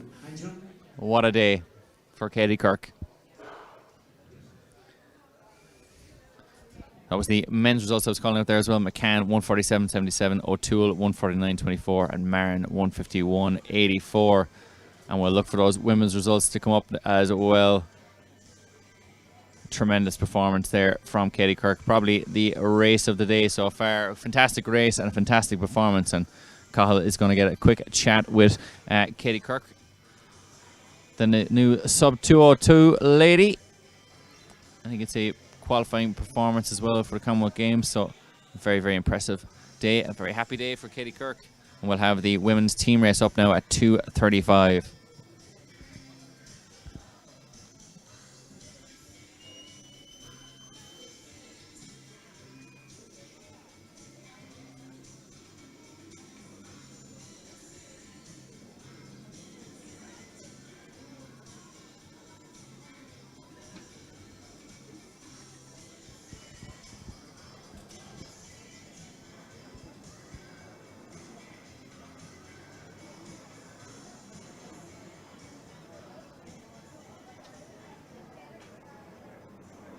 My husband's cousin. And we're live here. Sorry, we're just gone live with Katie Kirk, who screamed when she saw 2:01.94, I think it was. The first ever time you've run 2:01. How are the emotions right now? I'm just like delighted. I really I knew I had that time in me. It was just just needed to come out, and it's my last race of the season, and to actually do that today is just crazy for me. I think it's also your 16th outdoor 800 metres this year. How are those legs not tired? Oh, I am very tired. I've been trying to front all week. I'm fine, but actually, I'm more mentally tired than physically. I think just kind of had enough at this point. I think everyone has, but I'm so delighted to be able to perform and to run a PB in my last race of the season is kind of a sign that there's something else there, hopefully, as well. And it looked like the perfect kind of race, 60 through 400 metres, and kind of Jenna taking it on then. Were you quite confident at 600 that you had that little bit left in the tank to come past them? Actually, no. At about 150 to go, I was thinking, I don't know if I've got much left. But I feel like that was just pure grit that got me through that. I think you always have a bit of a mental dip sometimes, and you'll kind of make it back up and get back on again. That's kind of what happened. So How good does it feel? 7 years on, that's your 4th lifetime best of the year, to have not just broken but smashed those times you were running back in 2014, now in 2021. Yeah, I mean, it's been a long time coming for me. Like, I think if you'd told me back in 2014 that I still wouldn't have broken 2 minutes, I probably would have laughed in your face. But I think it's like a different journey now. Like, I'm very grateful to be here. I enjoy most things that I do. So yeah, I'm just really happy to be back running PBs.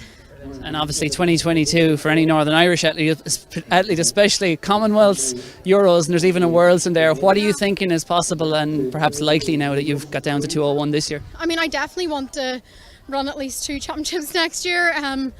You know, for me, probably Commonwealths and Euros are where I think I could probably make my mark the most. It'd be unreal to go to Worlds because I think Portland would be just so good, but just with the time difference of travel and stuff, I think the other 2 probably would suit me best. And a well-earned holiday now awaiting? Thank God, yeah. We leave next Sunday. We got a lot of work on this week and then thankfully holidays to come, so yeah.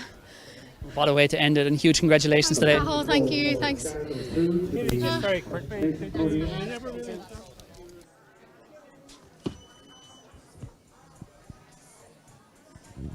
So that was Cathal interviewing Katie Kirk there. The sub 202 Katie Kirk version, and the new version. Impressive performance from her. The win, a cracking race, and then to top it all off, not only we thought by setting a PB, which she was seemed pretty happy with, but then to go and run sub 202 for the first time on the 11th of September is a fantastic performance from her. So very, very impressive.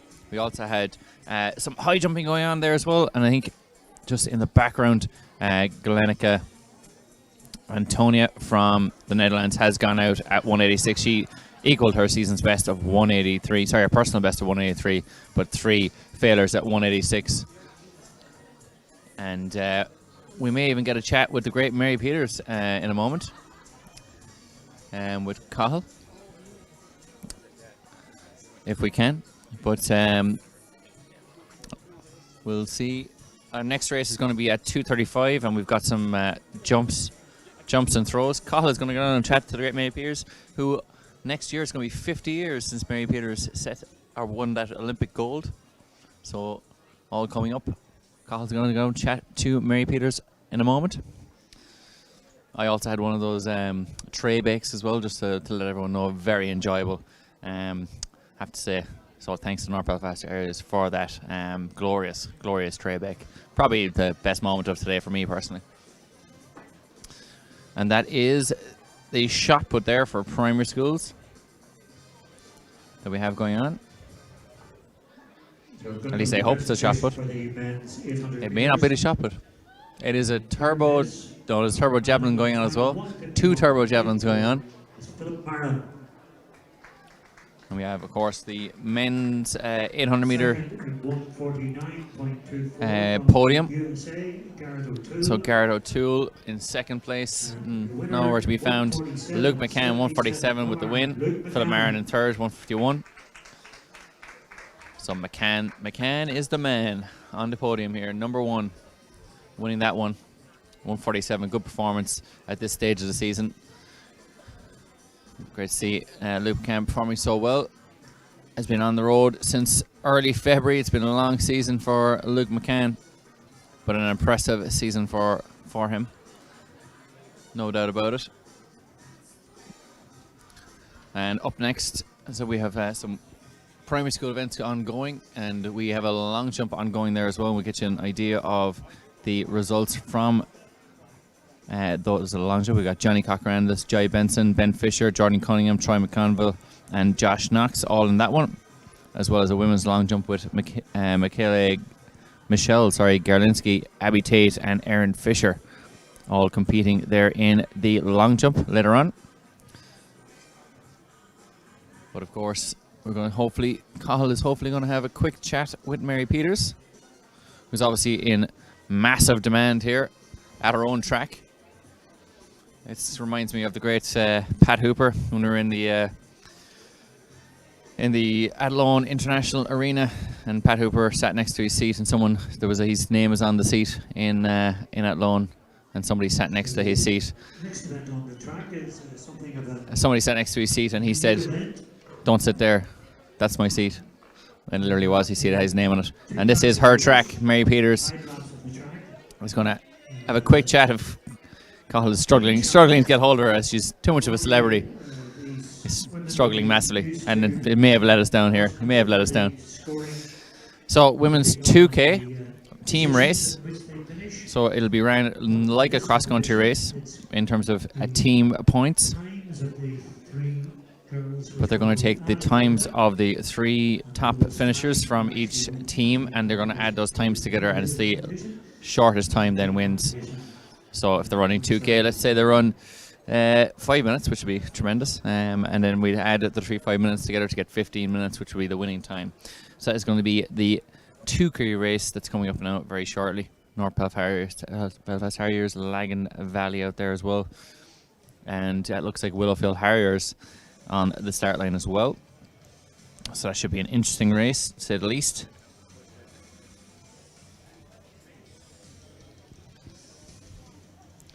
So we're going to have Nadia Radcliffe, Leah Moffat, Katie McCartan, April Clark, Natasha Henderson, Rosie Roberts, Erin McDermott, Alice Monaghan and Isabel McMahon, and Anastasia Traynor in this one. So Erin McDermott from Willowfield Harriers is the only non-team member in this one, so she's already out of the competition. So 3 from Lavin Valley, 3 from North Belfast Harriers, #GoStags, and we also got Dromore AC in this as well. So it will be an interesting race. As I said, adding the times together for all these athletes. So we'll see how that goes. Weather starting to close in a little bit here. We looked up the weather on the way up here, and basically it was all of the weather. Every type, every possible option was on the table today. Sun, rain, just general dreariness. So it's all coming our way throughout the day. And it's starting to get a little bit cold here for these athletes. So great to have a 2K to get us through the next 5-6 minutes in this one. Should be cracking performances here from North Belfast Harriers, probably the favourites here, our favourites anyway, up here in the commentary box. But Dromore Harriers there, Dromore AC in the black and yellow singlets, and then you have Lavin Valley in the zebra-esque camouflaged affair, and Willowfield Harriers, Erin McDermott feeling a little bit lonely, only team member from her club there in the classic blue and white vest of Willowfield Harriers.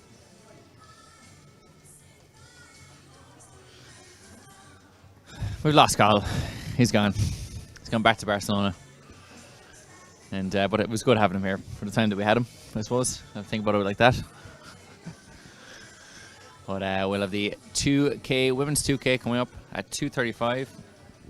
Hopefully we've got those results up from the women's 800, and we do. It's 2:01.94 for Katie Kirk. A massive PB for Vanessa Scownet in second place, breaking her PB by almost a second, in fact over a second of a PB for Vanessa Scownet from Belgium, so well worth the trip from Belgium. The athlete who's ran her most recent PB in August in Luxembourg, knocked another second off it. So the 2:02.87 was Gemma Bromell. They're getting that bronze medal. It's not too far off her own personal best, and her own personal best, of course, 2:02.20. In second then was Vanessa Scownet, 2:02.05. Very, very impressive performance. And the winner, of course, Katie Kirk, 2:01.94. Lifetime best for her. Commonwealth Games standard is Katie Kirk, and a massive crowd favourite here, as you would expect, winning the race. Kick finish up the home straight, getting it on the line, and getting a new personal best, and breaking through the landmark 2:02 barrier. Delighted with that. And off to Italy for a well-deserved break. And we'll be hoping she doesn't think about much running now over the next couple of weeks, even though she'll be buzzing after that performance. You can watch back an interview with Katie Kirk if you click back on the YouTube stream, as well as an interview with Sarah Lavin from earlier on. And Cahill is still failing miserably to get this interview with Mary. He said in 5 minutes. He's been speaking to her people, and her people said 5 minutes. 5 minutes. Get out of it, Cahill. Join the queue, they said. And we'll also have the 235. At 235, we'll have this women's 2K as well. There's also a dog here in the stadium, which I've been mainly interested in for the last few minutes. You know, it seems very well behaved, I have to say. Seems quite a happy dog. David, would you agree? Yeah. We'll get the dog in shot while we're waiting for this women's 2K. And we're waiting for this interview. We could struggle here. We don't know the dog's name or what the situation is. It seems to be sort of a kind of a retriever type situation. The dog is now gone loose, horribly loose. No, we cannot get the angle on this. So I will describe the events that are currently taking place. The dog is now loose in the stadium. It's trying to bite its way out of its lead. And it's getting horribly aggressive. No, it's actually not remotely getting aggressive, but it is having lots of fun. As are we all here at Belfast International. Organised, of course, and held by Athletics Northern Ireland. And the women's 2K team race. Once again, remember these times are going to be put together.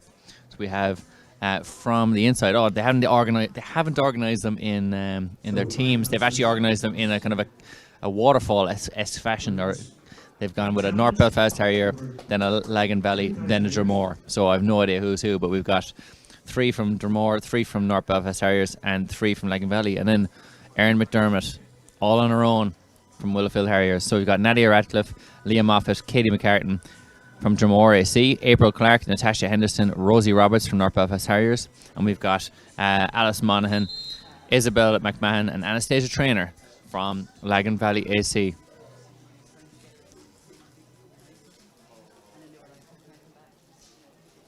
So these athletes getting on to the line.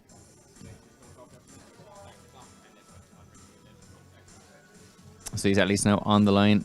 As I said, this is a team event. All the times will be added together for their team. Erin McDermott already out as she's the only athlete from Willowfield Harriers, but will still hopefully get the win for herself. And Cahill is back after. That was a great interview with Lady Mary Peters. I called her Dame. That was an outdated title. Lady Mary Peters, she is now. No, I didn't. Wikipedia told me that. No. What did she say? You didn't call her to her face, like? I called her Mary. Oh, you didn't call her by her title? No wonder she wouldn't give you an interview. She would give me an interview. Her However, people said, get out. There was some people who needed to bring her to a meeting with someone, and she said, "Can I come back?" And I said, "Absolutely, Mary." I said, "Mary, I'm here all day. I'm here all week. Any Olympic gold medalist, I'll be here all year." Yes, anything for you. And also, Carl, I had one of those. I had a partial bite out of one of those 15s that the lads brought earlier on, and they were glorious. Great. Yeah, North Belfast Harriers deliver yet again. And we'll deliver here in this women's 2K race. They're currently in second place. We've got 3 athletes out the front. We've explained this to you guys already. If you haven't got it by now, I'm not explaining it again. They've got it. They've all got it. Everyone's got it. Katie Kirk, though, great reaction. I'm sure you didn't hear it, but she was... I did. Yeah, I don't know if you could hear it. Not the interview, I mean. Not the interview. No, the scream. Oh, yeah, I mean the scream, yeah. Go for it, Carl. No. Was it quite a scream? People don't need that. Anne McGinley said, "Good luck, Quailon." Fair enough, Anne McGinley. Good. You're the only comment of today. But keep your comments coming in. Keep your comments coming in. Yeah, women's 2,000 meter team event. Interesting affair. Not quite a 3K, not quite a mile. In that kind of middle ground of I don't know who I am anymore. Kind of like those days between, Boxing Day, I suppose it's called here. We call it Stephen's Day down the south. But Boxing Day and New Year's, where you just don't quite know what's happening. That's what happens in a 2,000 meters. You just don't quite know what to do with yourself. Or between 1 and 4 on a Sunday, the long dark tea time of the soul. There's always sport on then. It's the 5 p.m. to 7 p.m. that's difficult on a Sunday. Then you get the fear Sunday night. Oh no, back to school.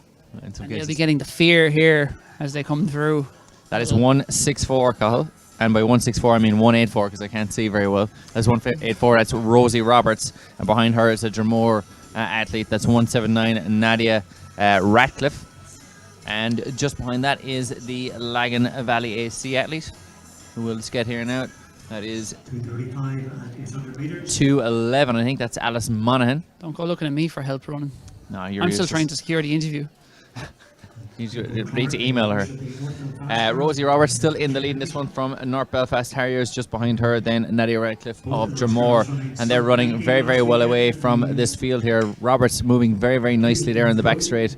The North Belfast Harriers AC athlete there striding out very well. I'd say about 30 metres on Radcliffe there in second place from Dromore, and the rest of the field is coming back together. The North Belfast Harriers Mafia are making their way up now back into third and fourth place. They're running well, and it looks like we're going North Belfast Harriers first, third and fourth at the moment, and the only holdout is Radcliffe from Dromore AC, so they could have this team event wrapped up. The oldest club on this island. Did you know Is that? it? Yeah. How old? Let me guess. 140 years. I don't know, Carl. It's under Twitter. Haven't the national- 1896. So Oh, right, fair enough. Then who was running the nationals back in like 1880? I don't know.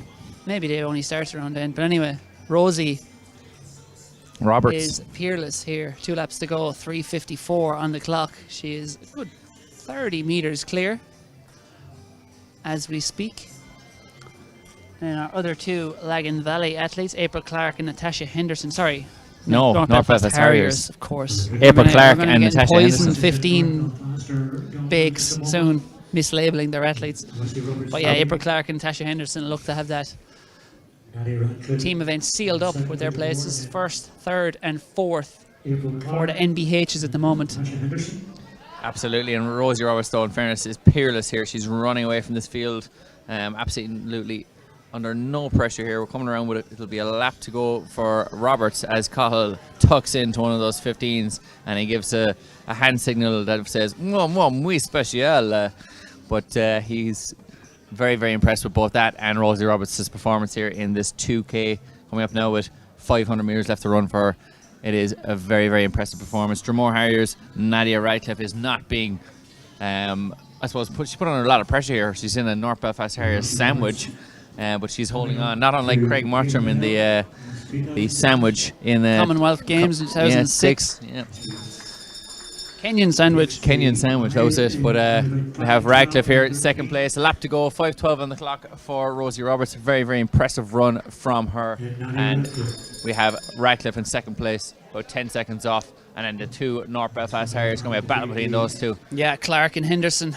There looks to be, it is Henderson who has the lead at the moment. There'll be the slagging match on Tuesday night down the club, I'm sure will be. I actually Won believe and Clark lost. and Henderson hate each other. They actually don't speak. Yeah, did you see that snooker match a few weeks ago between the yes. ex-wife and ex-husband and stuff? And it was frosty. It was so frosty. Clark and Henderson could be similar after this titanic tussle for third place here. in the Probably bronze not. medal. Probably not. They're Probably probably, quite good good friends. friends, but let's just stoke the flames Yeah. of animosity between them. But no one can even get close enough to Rosie Roberts to fire any insults or any animosity, because she's all out alone. You could roar across the arena and she'd be like, can't hear you, cannot hear you. Rosie Roberts all alone. She has run this field into the ground. 70 metres to run for Rosie. 6:20 on the clock. She's going to be just outside 6:30. So it's very good running for 2K from Rosie Roberts. Up she comes to the line, wearing the old Nike Super Spikes. Across she goes. 6:31.56. A super run from Rosie Roberts. She is the champ, the Belfast International 2,000 metre team race. Yeah, Nadia Radcliffe then in second place, and Dromore leading the Dromore side over the line. It looks like they'll finish in second place here, but it is Henderson and Clark here all the way line. It looks like it's going to be it's Henderson. Henderson says no. Oh no, it could be Clark. It's Oh. Henderson. It's Henderson. Clark was tried. thinking about it. Clark Was thinking thought about it. And then we have a Dromore battle here between Moffat and McCartan. Yeah, this is going. Oh, I think McCartan fancies this on the inside. No. He's going to close the door. Moffat goes to close the door. Yeah, shut the door. Shut it Not out. tonight. Shut her out. And it is Great stuff from the Dromore athletes. Aaron McDermott there, the only Willowfield Harrier in this one. And Alice then Monaghan of Lavin Valley leads their charge in across the line. Well done to her. And we have two more Lavin Valley athletes out there. They will be Isabella McMahon and Anastasia Trainer. yeah, great names from the Lavin Valley crew there, I have to say. absolutely, yeah. Yeah, Anastasia. Sure, a bit I of have a Eastern sev- European. I actually have Heritage, several perhaps? great grandaunts and everything that are Anastasia, because as Anastasia crosses the That's line. that's Isabella McMahon. Possibly some Italian. Very, very popular name around the turn of the 20th century because Isabella? of the Russian. No, Anastasia. Russian. It's a great name. And you can Russian shorten royal it to family. Anna if you want. If you don't fancy it at all, you can just be like, Anna, I'm Anna. Very, Or very- you can be like, I am Anastasia. Very But popular. Anastasia, trainer, up to the line. Well done, completes the field for Lavin Valley. And we'll be getting them on the board in a team event. And they'll be coming home with a medal. Yeah, they'll be Bronze delighted with medal, that. I would suspect. Yeah, it'd be a bronze medal for the Lavin Valley women. Well done to them. But Rosie Roberts, ringer Rosie, ran rings around this field. As See what she, you did there. what did I do there? You use the nursery rhyme. Expertly, I might add. And her name is Rosie Roberts. Exquisitely, And then you you might used say. the nursery rhyme to. Yeah, basically it was a desperate. suggest- It was a desperate reach. You suggested that Desperate reach she to had entertain myself. She had ran Rose's rings around. Rings, yeah, in around a the alleys, footballing term. I'm as bringing if the to suggest that footballing she had terminology beaten here them to quite Mary comfortably. Peters track. Any Yeah. sign of Mary Peters for the interview? No. She's down there. I see her. She's too popular though. Look. No, well actually, every Certainly time too popular to talk to me. she keeps looking up at you, and then every time you look at her, she looks away. I mean, I can't even get unpopular people to talk to me. How am I going to get Lady Mary Peters, Olympic champion? You can try calling her Dame again. That worked the last time. I didn't call her Dame. Called her Dame on the commentary before I knew that she got the upgrade. Yeah. Well, good to see it. Good to see it. Well deserved. 1972 champ, Olympic champ. Lives got a her own life as a legend. She's got her own statue. It must be weird having your own statue. Yeah. I'd be down shining it and everything like. I'd be like, I'd be, in this morning. I'd be defacing it and raising a story just to keep myself relevant. Oh no! Did you see what they did to my statue? Yeah. It was actually me. Great documentary on Lady Mary Peters on BBC earlier this year. I think it was a month or two before the Olympics. If you're a fan of the iPlayer and all, try to find it. I think it was a half an hour, or maybe it was an hour, but it was excellently done, going through her career and going through all the political backdrop of everything that she kind of faced and on and off the track, and it was excellently told, chiefly by herself. But yeah, try and look that one up if you missed it earlier on in the year, about the legend that is Mary Peters. Certainly. Sebastian Coe does not like anyone using the Lord around him, apparently. Oh, really? World Athletics, yeah. It's Seb. Call him Seb. But obviously we don't know. Oh. Look, Glorious. great jump. Yeah. Any Great chance of a jump. super slow-mo on that Can we one get day? a super slow-mo? Can we do that? Jordan Oh, Cunningham, no. that was. 6:48 his best. And he Multi-eventer. fouled the second round and then, well, he was, look Oh, at this, here we look at go. this. Look, Yeah. It's he kind of like a stops. pirouette. He didn't see it coming. Yeah. He stops, turns. He's looking at then- the wall. He can pretend the wall can't see him. Yeah. And then Or he's jumping up there. And then Oh, boom. Look at this. Oh, did he hit him? No. Look at that plyometric ability. wow, Seamless. that is glorious. Absolutely seamless. Yeah, have to say. Is a man clapping in the back? He's gonna have seemed shocked. He's ringing someone. Have you seen Yeah. this? Have you seen what happened? Someone's just jumped into me. But yes, Cunningham in third place there behind Cochrane and Ben Fisher, but Jai Benson with two no jumps. So more to come there. Under 15 boys 800 meters. So I The take presentation for the that 3,000 meter. under 15 boys 800 meters is next on track as we're going to see the team presentation. We'll have a look at that. This country has ever seen. We sure will. Oh yes.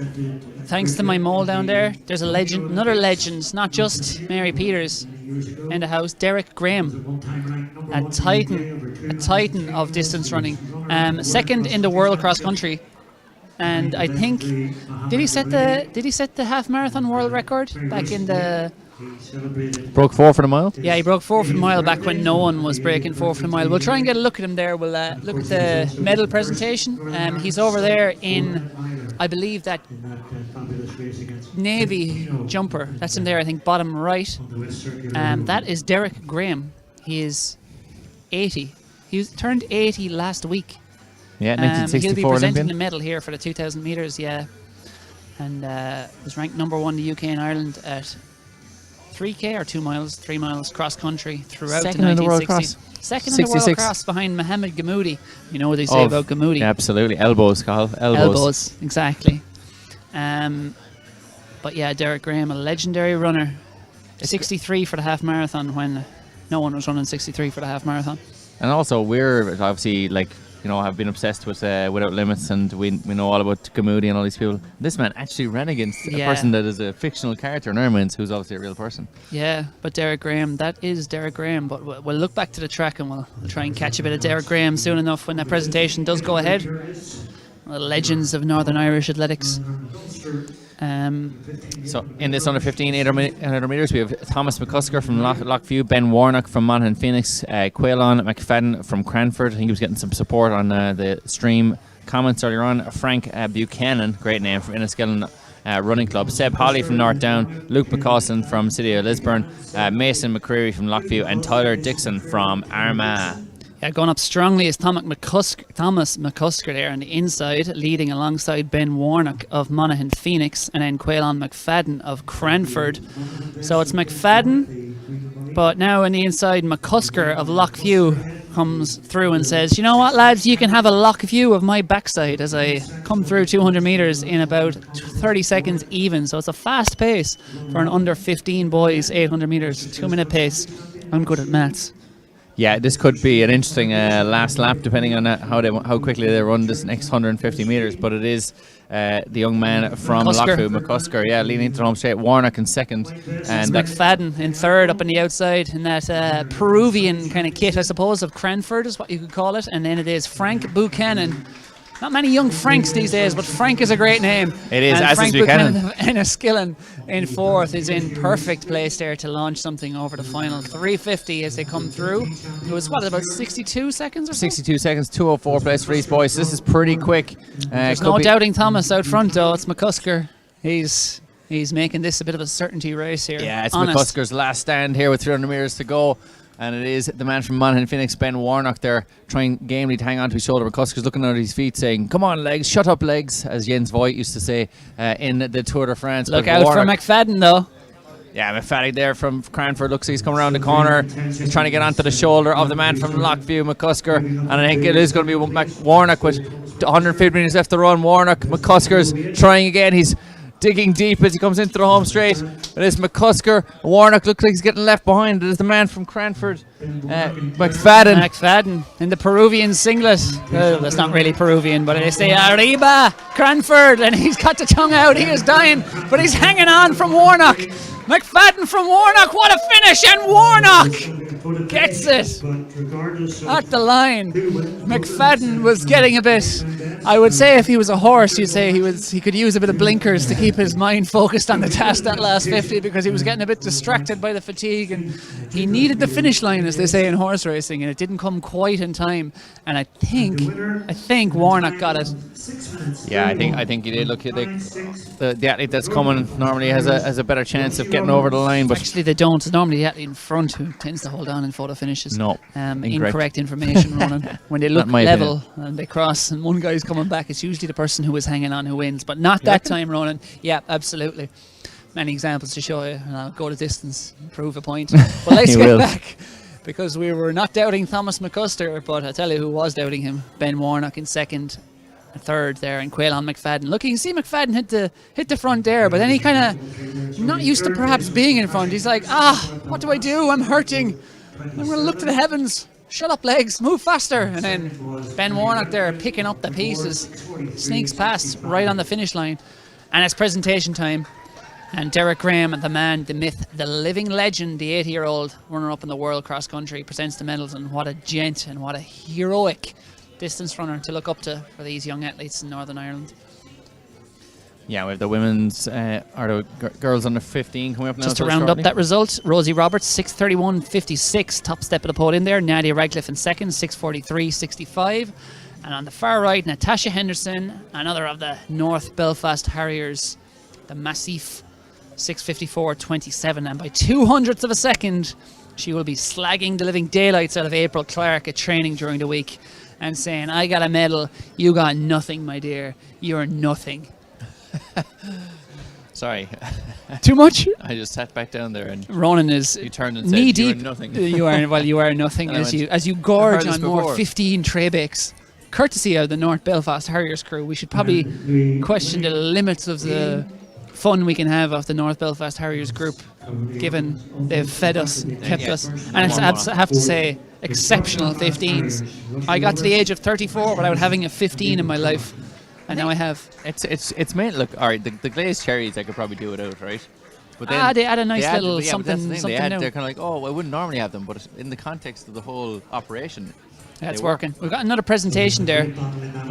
Given that we slagged the North Belfast Harrier, no, they're gone. Didn't even let them up on the podium. No. Health and safety, I suppose. Yeah, they could tall. They stood behind number one anyway. Did Rosie Roberts, Natasha Henderson, and April Clark. Obviously, no love lost between Natasha Henderson and April Clark. Clearly that. something going on there. After that a lot of photo hate. for third. That was tight though. That was a 6:54, 27, 6:54, 29. Yeah, Ouch. like I said, when you were gorging on your 15s, you weren't listening to me. But delicious 15s. And if you're looking for some delicious treats or excellent coffee, drop down to Bridewell Coffee, run by Katie Kirk and Johnny Foster. No, look, I know she ran a PB today, right? But we mentioned that coffee shop about 6 times the last day. Well, we'll see Right. if we can And mention a have 7 today. have We I had want a to free promote coffee our yet? own. One free coffee, that's all we're looking for. Well, look, the problem is Katie isn't here to listen to our commentary. If she was True. at home today, she Yeah. would see it and she'd be like, I'm going to get those lads a coffee. Do you know what we should have done? We should have talked about it during her race. And that way she definitely would have watched it back. She That's ran a true. PB. Maybe she would Missed watch back the opportunity. rest of the program. No, she's Yeah, not. She's no. off to Italy. Yeah. And she's an entrepreneur as well as an international athlete. She hasn't got time to be watching Time for back. us mugs. Yeah. Yeah. She gave us a few minutes though. Katie, one of the legends and the soundest people you'll come across. Under 15. Under 15, girls 800 metres is next. From the inside, the Lagan Valleys are back and they're bad again. That wonderful singlet on the left of your shot there, that's Isa McCarran, Lagan Valley. We were supposed to have someone in the lane beside her, but I don't see any City of Lisbon singlet. No. So, She's been moved out to lane 2, in fact, Cathal. yeah, and then there's that's not a Lagan Valley, that's No, that's Willowfield Harriers. Jodie Foster of Jodie Willowfield. Jodie Foster, Ronan, yes, I know. And was Frank Buchanan in the previous race? Is that not like from Back to the Future? Possibly. Is he not the bad guy in Back to the Future? We missed potentially a link there. We missed it. But We go back? We'll see how many Get movie them back references we can get into this thing. But yeah, Jodie Foster of Willowfield in lane 3. Aisling Smith of BAAC. What's that stand for, Ronan? Ballymena, Ronan here. Ballymena and Antrim, AC. Oh, of course. Ronan here is just Googling Frank Buchanan. Pennsylvania politician. Lauren Minnie of Annalee is in lane 5. Lily Rimmer of Lagan Valley is in lane 6. Lane 7 is Emily Morris of Willowfield. And lane 8 is Leah Horan, again, of North Belfast Harriers. They're out in force. And Ronan has got some humorous aside coming here. He's already giggling at the thought of even saying it on air. Go on. I just got it totally wrong, and his name was Biff Tannen, not Frank Buchanan. That's terrible. Not even close. Biff Tannen. Oh, they're off. From the inside, Isa McCarran, Jodie Foster, Aisling Smith, Lauren Minnie, Lily Rimmer, Emily Morris, and Leah Horan. And it looks like Isa McCarran is stamping her authority on this field. But you know what? Ballymena and Antrim's Aisling Smith says, "You're not having it all your own way, miss. I want this gold medal too." And she is slotting right behind her as the streets of San Francisco blazes out behind us, and they pass 200 metres, and it's fast. 30 seconds, Ronan, for the first 200 in under 15 girls, 800 metres. This could be a long way home. Yeah, Lauren Minnie there as well in third, working to the max to stay up with the other athletes there in first and second. Looks like she's going to get passed out there for that third place with those two athletes at the front. Smith and McCarran running very well. Smith, the Ulster Schools champion back in 2020, just in second place there, but McCarran looking like she's striding out quite well. It is fairly quick though, Cathal, for under 15. It's going to come through in about 64 seconds, so they are moving. Yeah, it's very fast. 64 and a half, 64.5 on the clock as they come through. But yeah, Aisling Smith in second. And then it is Annalise Lauren Miney in third. And then in fourth it is Jodie Foster, who is kind of coming from behind, I suppose, and might be able to get up to that bronze medal and maybe even the silver medal position, because that gap is closing to Aisling Smith, who tried to get rich or die trying, going with the strong first lap from Isa McCarran. Like we said, there was no way they were going to keep that pace up. They're too young to be running that sort of pace down around the low 2 minutes, but certainly Isa McCarran is showing no signs of faltering here. She passes 600 metres running in 1:40. Yeah, she looks like she's away and home here, and there shouldn't be any major problems for her with 150 metres left to run. But looking back to third there, Foster looks like she's making a serious effort here to try and catch up to Smith in second place. I can't see her catching McCarran, but it is the 800 metres. We just never know. But McCarran leads into the home straight. She's about 30 metres ahead of the rest of the field. Smith in second and Foster now in third. But looks like McCarran, who's led from the gun to tape for McCarran. And she's going to get up for the win in this one. And Smith is going to hold on, the Ulster Schools cross-country champion, for second place. But it is McCarran, the Lagan Valley athlete, 2:17. It is Smith in second place. And it is Jodie Foster in third from Willowfield Harriers. Yeah, and then it's Annalise Lauren Minnie coming across the line there. And then it is our other Lagan Valley athlete. That's Lily Rimmer coming across the line there. And then it's our North Belfast Harrier, Leah Horan. And then completing the field, that is Lagan Valley's... No, it is Willowfield Harrier. Willowfields. Yeah, that is Emily Morris. The stripes caught me. Yeah. Stripes confused me. I only know Willowfield Harriers because of Andrew Gourley was a competitor of mine. So the best is... I saw it a lot in front of me, so it's ingrained in my brain. Yeah, as we see, Isa McCarran coming around there. Top run from her. 30 through 400, 200, 64 through 400.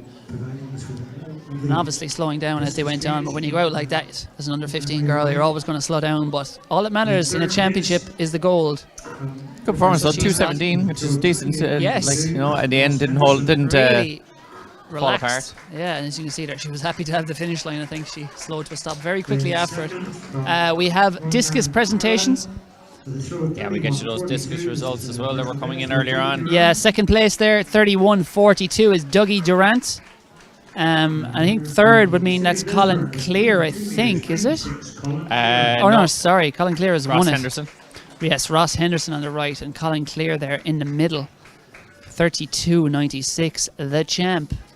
There they are, just getting their medals. Colin is in the clear with gold.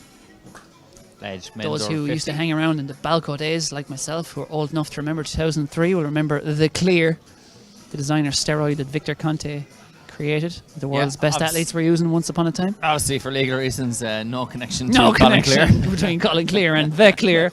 We could perhaps start calling him the Clear. Yes, yeah. However, I feel those of a certain vintage like ourselves might draw an unfair connection. Yes, between the two. He seems like a nice man from where we are here, so maybe we shouldn't. Over 50 years old and is already taking down titles. M50, Colin Clear, well done to him. 32.96, that winning throw coming in the third round. Congrats, Colin. Yeah, we're just waiting on that Javelin to start up there as well. So Dougie Durant, though. Dougie Durant, what That's a name. Some name. Joe Dunderdale, another great name as well in this Javelin. Garrett Crawford, of course. Jack Brownlee, Ewan Caniff, Greg Miller, Benji Pearson, Jordan Cunningham, Troy McConville, and Lex McConville on the start list. I think Benji Pearson and Lex McConville may not actually be on our start list. See a few practice throws there. They'll be coming up now later Perhaps on. a bit of Thomas or Johannes Vetter dissatisfaction at the runway. Yeah, poor old Ronan missed that whole thing in development in Tokyo. Ronan was hard at work during the Olympics, doing absolutely nothing. The teacher that he is, couldn't get up for it. It was on very late at night. Yeah, it was on early in the morning. On a very reasonable time in the morning, and you're a teacher who was off on holidays. But anyway, he missed the trauma that was Johannes Vetter's run-up woes at the Tokyo Olympics. But Neeraj Chopra of India said, "Thank you very much. I'll have that gold medal." And he now has several million Instagram followers as a result. He sure does. That men's javelin on at 3:10, as well as our 100-meter final on at 3:10. So a bit of a brief lull here for the next 5 or 6 minutes while those athletes get warmed up. So, performance of the day so far, Cathal? Performance of the day, Katie Kirk. Lifetime best, 16th outdoor race of the season, or was it 15th? Whatever it was. But yeah, she said her legs were dead. And yet, produces that faster than she's ever run before. And it's not exactly a bad day, but it's not exactly a perfect day for running fast here. Mid-September. So yeah, she's the winner for me so far, but we've lots more to come. We shall see what we get. We have 800-meter presentation time though running. We certainly do. Thomas McCusker there, 2:07.54 from Lockview. He's in third place. Just there on the right hand side of your shot. And then we have Kaelan McFadden from Cranford, 2:05.74. And with the exact same time, Ben Warnock from Monaghan Phoenix from the Flames over that last 50 metres. up for the win on the line. The athlete coming from behind, of course, getting the win. You were saving that one. And our jumps, by the way, just give you an idea of Jai Benson has finally got himself on the board, and in this case not on the board because he jumped behind the board in fact and got a jump in 6:46. He is down in 4th place. 6:95 from Ben Fisher. Jordan Cunningham then 6:74, and my apologies, Jai Benson in 3rd, and then we've got Josh Knox 6:37 there in 4th place. So good performance there from those athletes so far into the last 2 rounds. 100-meter guys are back. Frederick Schuin, Nielsen, Leon Reed, both in the fluorescent orange. Different types of fluorescent orange. Big question, Carl. Is Freddie a shoo-in for this one? I don't know. I think he's got the edge because I don't think he got a great start there for a guy who's a 100-meter specialist. He certainly had the stronger last 50, and you'd expect Leon Reed to maybe have been pulling away, given that's typically his forte. But yeah, I don't know. I can't call this. I think it might depend on that first 20. Whoever gets out better, probably hold on. Got our under 15 girls podium here as well. Jodie Foster, 2:22 from Willowfield Harriers. Ashton Smith from Ballymena and Antrim AC, 2:20.22. And Issa McCarran from Lagan Valley AC, 2:17.22. Up for the win. So great performance there from Issa. Gun to tape win for her. And yes, the 100-meter men's coming to a screen we have a near you. lineup. We sure do, Cathal. Tell us the lineup, Ronan. You have it in your hand, Cathal. Are you telling me you're incapable of giving us the lineup? In the full lineup for the men's 100 meters, I'll bail you out once again, Ronan. Given I've actually done some research here. No, we're going to be struggling here. Hang on. You struggling? So back up to the heats. They didn't put the first names on. I mean, I don't know all of them. I know a lot of them. Oh, it's just 2 races, is it? There were no heats, is there? Yeah, they're just running 200-meter races. Really bottling us, are you? So lane 2 is going to be Kurt Wright, who ran 12:10 in the first race, not the heat, because it'd be wrong to say it was a heat and a final. I think, as far as I know. Lane 3 is going to be Paul Costello, who ran 10:87 to qualify earlier, but not really qualify because it's not really a final. Right. It's race 2. Yeah. I'm not sure who gets the medal and what the criteria is here. Lane 4 is going to be Frederick Shue Nielsen, Copenhagen's finest, who ran 10:46 to get He's the W. looking healthy. He's got good nutrition. We know all about your life, Frederick. He's got a Tokyo 2020 top on as well. They're both Tokyo 2020 t-shirts. So, did you see the athletes? Lane 5 beside him is going to be Leon Reed, as you can see there. They're the big 2 here. Leon Reed ran 10:47, 100 behind our man Frederick in the first race.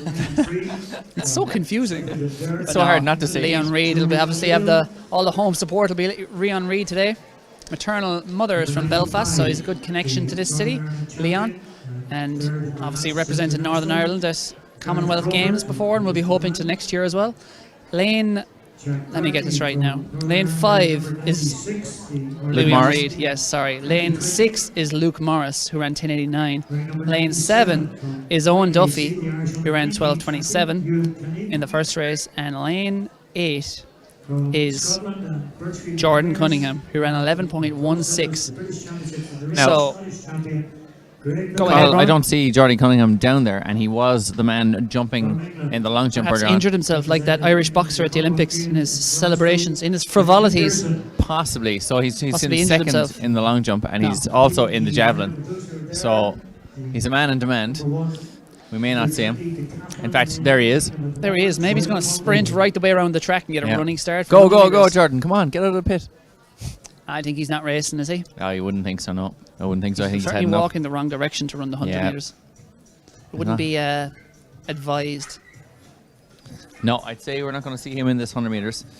No Jordan. So lane 8, we're going to be looking at lanes 2 to 7, and obviously the two big lanes are lanes 4 and 5. Frederick Shue Nielsen and Leon Reid, the big head-to-head of the day here at the Belfast International.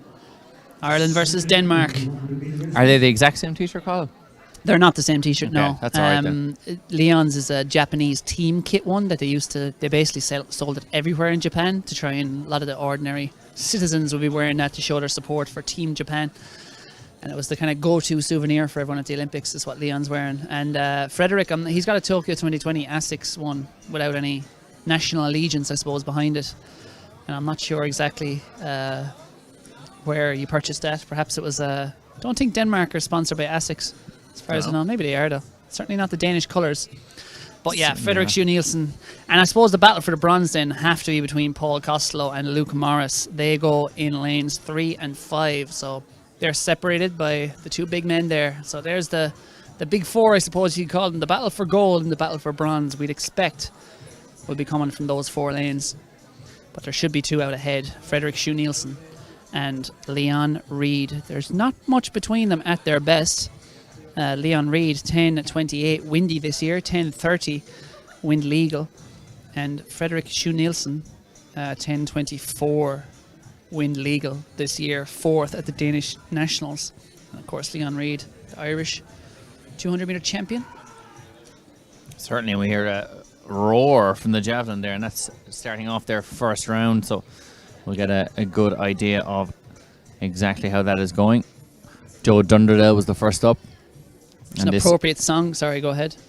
Back to life, back to reality. Yeah, for the 2 Olympians we have with us here in this race. Yes. Leon Reid and Leon Reid and Frederick Shue Nielsen. And if you missed our dossier of information on Frederick Shue Nielsen earlier on, like we said, 4th at the Danish Nationals over 100 metres, earned himself a spot in Tokyo on the relay where he ran a national record in the heats.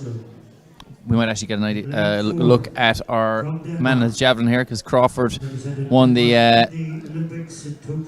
Ulster and Northern Irish Championships earlier this year, and we'll flick back to the 100 metres after that. This is Gareth Crawford here, the Lifford Strabane man.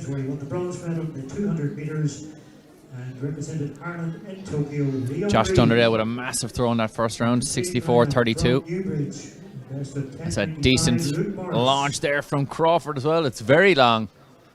He likes that. That is close to that 68, 69 metre zone. So back in the 100 metres, we do only actually have 4 athletes going to the line here. And like we said, the battle for gold, it will be a battle for gold between the 2 men in the middle, and likely a battle for bronze between the other 2, assuming no mishaps. But from the inside then, Paul Costello is in lane 3. Frederick Shue Nielsen in lane 4. Leon Reid in lane 5 and Luke Morris in lane 6. Go on, Emerald AC. No bias in the commentary box, but Paul Costello. I'm a excellent. big Frederick Shue Nielsen. Yeah, well, look. Leon Reid and Shue Nielsen. Who's it going to be? I think I just like saying Frederick Shue Nielsen. It does roll off the tongue. From the inside, Costello, Shue Nielsen, Reid, and Morris. Leon Reid definitely got the better start in race 1, but Shue Nielsen was coming back better. And away they go here. It looks like Shue Nielsen's out better this time, but Reid's pickup maybe had it there at the 30 metres, but it looks like Shue Nielsen, and it is Shue Nielsen pulling away slightly as we approach the line. How quick is it? 10.36. They go quicker again, a 1/10 of a second quicker, and Reid wasn't far behind. He definitely, I think, ran faster than he did in the heat. A little further behind Shue Nielsen, but there's no shame in that because Shue Nielsen, as we said, is an accomplished man. 10.2 for the 100 metres, 10.24 this year.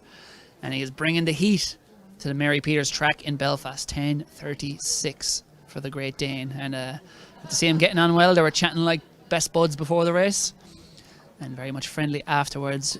Perhaps Ronan just didn't quite get out the same way he did maybe in the heat. Or in race 1, I should say. Yeah, in race 1, he put Frederick Shue Nielsen under serious pressure after 20 metres. And Nielsen then was having to come back at him over the last 80. But you can see here, pretty much straight away, Reid under pressure from Nielsen. Out, he was straight out.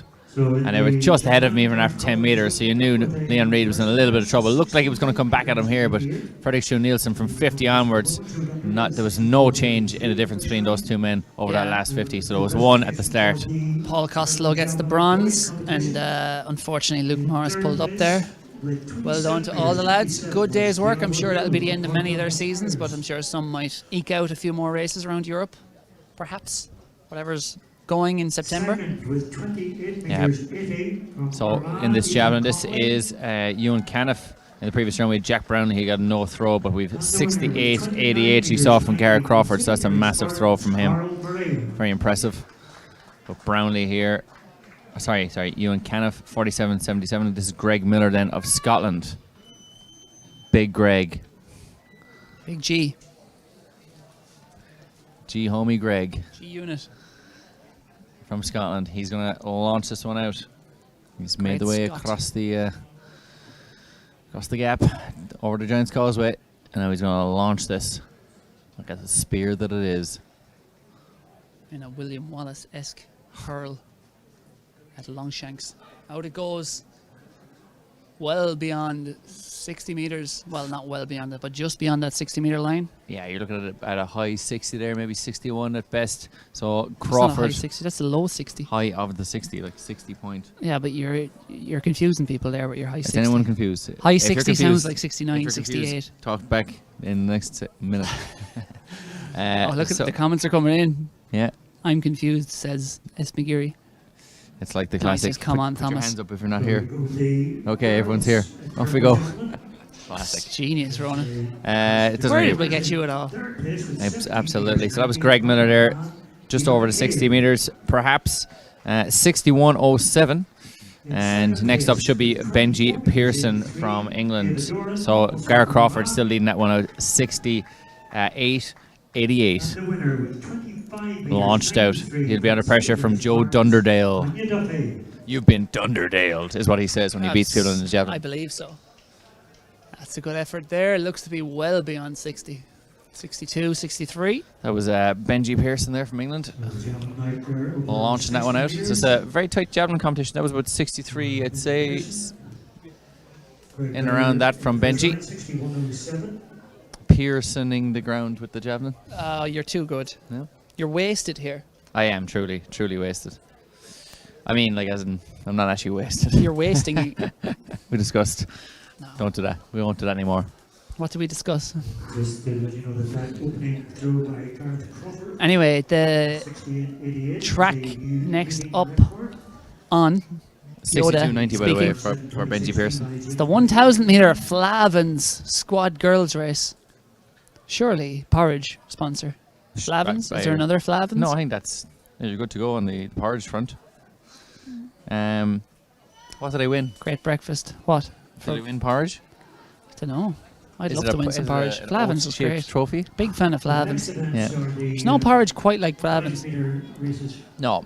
I wish they'd sponsor me. Can I have some sponsorship, Flavins? If you sponsor this girls 1,000 metre race, you can sponsor me. You could surely get yourself at least like a 6 month supply. Yeah, 6 month supply. To mention them What are like you 8 saying, more like times. a pack a week. That's You'd hardly 26 go through a weeks. pack a week. I suppose. Big The big- bag the every big 2 bag, weeks, yeah. maybe. Yeah. So that's 13 of them. Yeah. It's only like 50 quid. Yeah. We could surely arrange this. Flavins, are you listening? Come at me, bro. We've nothing to return, though. We've no return on investment, so to speak. Oh, we can give them nothing. They can give us everything. That's my philosophy for life. That's my outlook on the world. Give them nothing. Take everything. But in this 1,000 metres, Flavins squad girls, it's confusing as to maybe. Oh, I see. Maybe they sponsor the squad, and then this is the race. It's confusing, and they're all in the squad. Possibly. Yeah. We need someone from Flavins to come on here, give us sponsorship, and explain what's going on with the sponsorship situation. Exactly. Yeah. They're all from different clubs, though. They certainly are. But So maybe they're all from the one squad. that's exactly what I was saying. Leona Martin's from the Causeway area. Yeah, the area of the causeway, the Giants Causeway. I know. You said it was but the best igneous rock formation you've ever seen. It certainly is. We had a great day there 6 years ago. Yeah, about 6 years ago. Ronan and Coles, big day out to the Giants Causeway. It rained pretty much all day. They closed the Carrick Already rope bridge, Yeah. despite Ronan claiming on the way up that you cannot close the bridge. That bridge is something that you wouldn't close. Well, it was closed. It was when we got closed, there. yeah. 6:30. Yeah, it was upsetting. This starter's taking some unusual turns here to explain the start. He's swaying from side to side there as he explained to the girls. Maybe he's explaining how many pints he had last night and how he walked home. Perhaps, Carl. It's hard to know. Maybe not. Don't do as I say, not as I do. Maybe that's what he's telling me. Massive throw, by the way, from Crawford there again in the Javelin, but another 67 or so. 68. 67, I'd say. 68. Will we call it the start list? Or Yeah, we'll call out the start list given we've been segueing.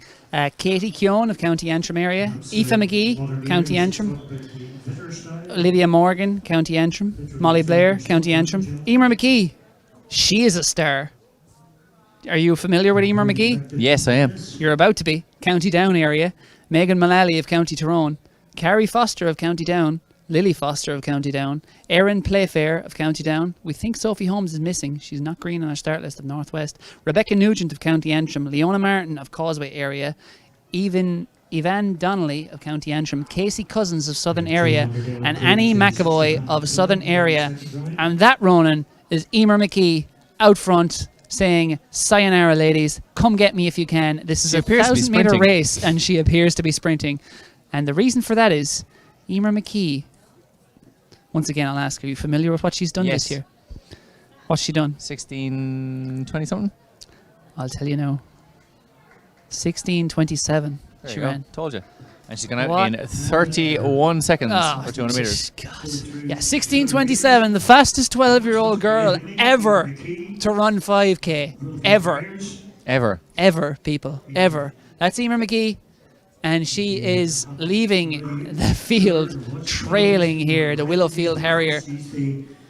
She is a long way in front. And I guess, Ronan, when Malcolm Gladwell wrote the book Outliers, he had young girls like Emer McKee in mind, because just look at that shot. Just let's keep zooming out there, lads, and we see she's gone through in about 65 seconds. There's the rest of the Lavin squad 1,000 meter girls. And on the left of your shot is Emer McKee. She is something else. And she is at the halfway stage. 500 gone, 500 to go. She looks around and, well, she just kicks it into gear once again. Emer McGee, this is something else. She looks at the watch, casual as you like, out for a Sunday run. It's my first time seeing her run, and I mean, all the usual caveats apply when you're talking about a young athlete talent and what they might mature into, but there's no doubts at all that Emer McKee is certainly at the age of 12 a very, very special young distance runner running. Yeah, she's going to end up running around just outside 250, which is incredibly impressive. And we have a couple of Fosters coming through here, surely related to Josie Foster, same club anyway. I think that's Carrie Foster in second, or Lily Foster, but I suppose we were so blinded by the speed of Emer McKee from Willowfield Harriers. She is not letting up here at all. This is just astonishing running. She ran a 1,500 meter PB, I think only a few days. She goes through 800 meters in 2:16, which was just unbelievable, really. She's going to be in and around. She's going to be way below 3 minutes here for the kilometer. Emer McKee, as she comes round, like we said, she's used to running 3 minutes 20 or so per kilometer, 3 minutes 15 for 5 kilometers. That's how good Emer McKee is. At the age of 12, she is an astonishing talent. She's checking that watch. She's looking. She can literally look to her left, because the next athlete still has 200 meters to run. She doesn't even have to look behind her. Such is Emer McKee's supremacy. It's going to be just above 250. Emer McKee up to the line. A special talent, a special performance. 2:53. What a run from Emer McKee. Yeah, incredibly impressive. In fact, that she ran at 2:17, which was the winner of the under-15s girls race earlier on, and she ran an extra 200 meters. So an incredibly impressive performance, and I think this is one of our Fosters coming up the home straight here. And it's Carrie Foster, 1:58. Yes, and it is 1:06. Is that 1:66? Annie McAvoy perhaps in third, I think. I think it is Annie McAvoy in third. We have 2 Lagan Valley athletes coming across. We've got the counties though on our start list. It's very This confusing. Lavin squad's really messing with us. Some great sprint finishes going on there across the line. Athletes giving it their all. And well done to all these athletes. And again, things change as people get older, so you never quite know who's going to dominate at each age group. But Certainly. Emer McKee is dominating this age group, and indeed really any age group in the world at the age of 12. And obviously everyone hopes she'll continue to stay in the sport, enjoy it, and mature into the athlete she could be in the future. And she certainly looks like a really, really, really, really good 12-year-old. Emer McKee, what a performance. Well done to her, and indeed all the competitors in the 1,000 metres girls Lavin squad. 100%. And here are our medalists from the 100 metres earlier on. So we had Frederick Shue Nielsen getting the win in that one, 10:36. Leon Reid just behind him. And our third place was, of course, Paul Costello, running 10:82, so faster than he did in the first round earlier. Luke Morris in fourth, but Frederick Shue Nielsen, what a run. 10:36. Leon Reid then with 10:44 for second place. So Frederick Shue Nielsen, both Tokyo Olympians there in first and second. Frederick Shue Nielsen in the relay, of course, setting a national record in the heats of the relay. And Leon Reid, of course, making the Olympic semi-final in the 200 metres. The throws going well here. The javelin is in full swing going into round 3. Dunderdale back in second from Crawford in first, 68.59. Dunderdale with the 65.12 in that second round. My apologies, Gareth Crawford, 68.88 is the leading throw from that first round. Brownlee with 2 no throws, unfortunately, and Greg Miller then back in fourth, the Scot, with 61.69. And then in second place with a big improvement there in third place, big improvement in the second round is Benji Pearson with 64.57. So that competition is certainly hotting up. And Cathal is going to interview our 2 friends here.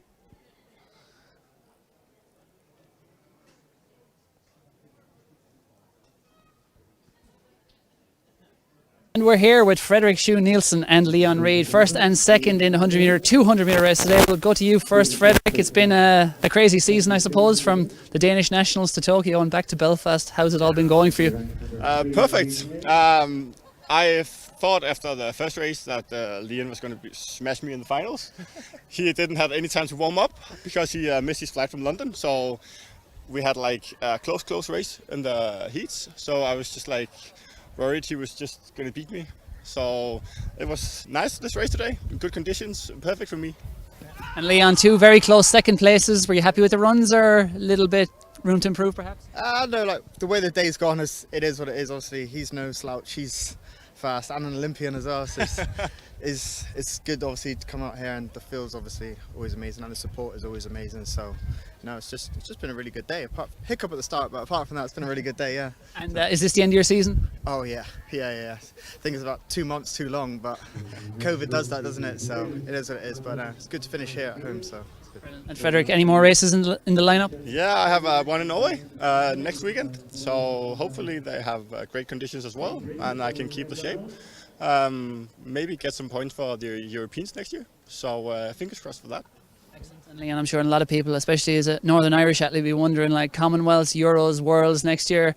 Are you going to be crazy enough to try all 3? Oh yeah, well, Commonwealths definitely. That's always part of the plan. Europeans is there or thereabouts, but I haven't ever done a World Championship, so that's going to be one of the main focuses. That I can tick them all off and then see how tired you are before the Euros. Yeah, right, exactly. That's the thing. So we'll see. And obviously, both of you went to Tokyo, a strange Olympics. Frederick in the relay, Leon in the 200. What was it like in terms of how do you reflect on the experience and your performances now? Yeah, no, it was crazy. Obviously, to be in the stadium, it was a little bit weird. Obviously, no fans. Like before you got into the stadium, it's obviously pitch black. You're underground, and then they open the curtain, and there's a massive stadium, and there's no one there. So you can hear your heart go like this, and you can see all the Tokyo stuff. So it was a little bit surreal, a little bit crazy, but it's something that you'll never forget. Either way, if it was a crazy stadium or quiet stadium, it's always a memory that you're never going to forget. So. And Frederick, national record in the relay, that must have been fun. I'm sure high pressure. He's got about 6 national records. I think it was awesome. we were like really lucky to qualify. We qualified at the World Relays in Poland.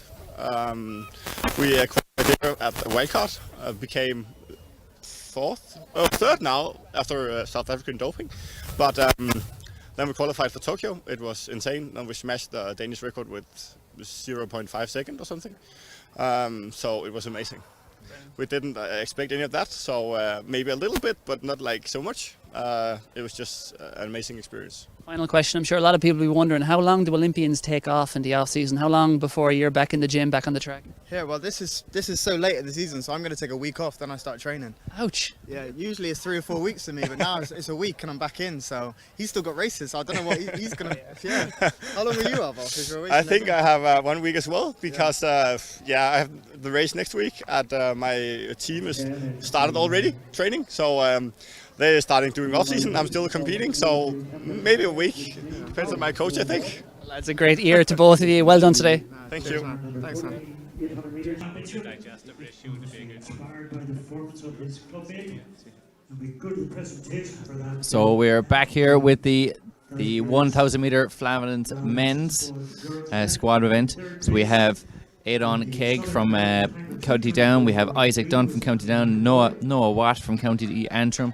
We have Alex Downey from County Down. We have Henry Curley from the Causeway area. We have Connor McKenna from the Causeway area, and we have Dara McKenna from the Causeway area. So we have a Willowfield Harrier man out the front there. We got an idea of just who that is. So he is leading, coming in here with 2 laps left to run, as Emer McKee gets her gold medal, one of many gold medals I suspect she'll get over the next couple of years, and perhaps even later on into her career. So that is the Willowfield Harrier there out in first. That's Henry Curley from the Causeway area. He is out the front.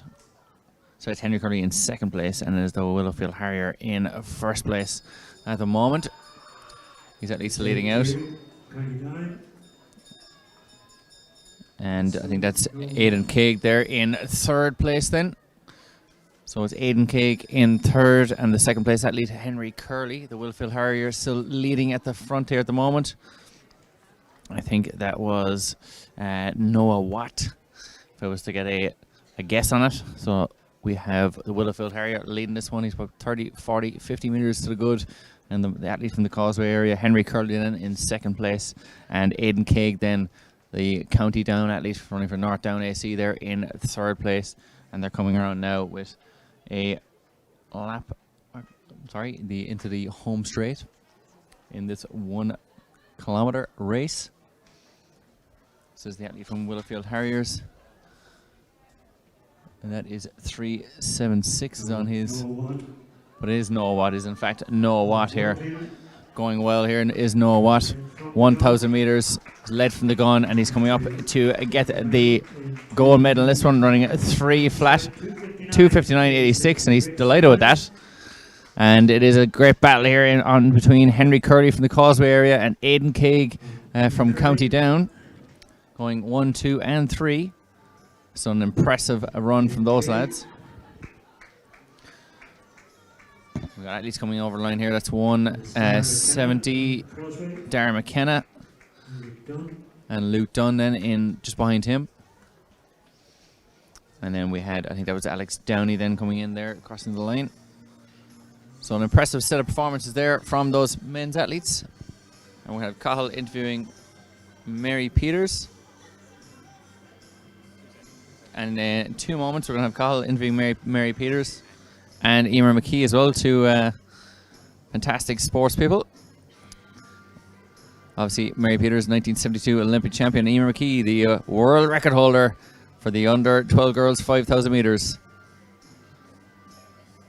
Both ends of the spectrum, I suppose, but 2 great athletes. And Cahill is going to have a quick chat with Emer McKee.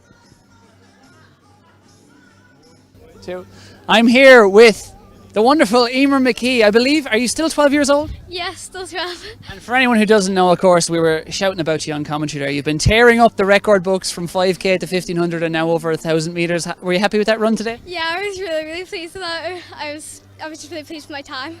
So. And you've been obviously setting records all over 5,000 metres. What's your favourite distance? Because you seem very good at all of them. I quite enjoy 5k because I think I'm the best at that. So Brilliant. And road or track? What's your favourite, or cross country?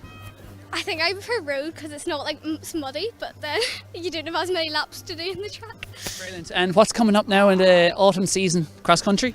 Yeah, just cross country, so the Ulsters and then hopefully getting into the All Island. So I'm just really looking forward to that. Brilliant. It's an exciting time. And I suppose, how long have you been running? When did you get into it? Are your parents runners? Or?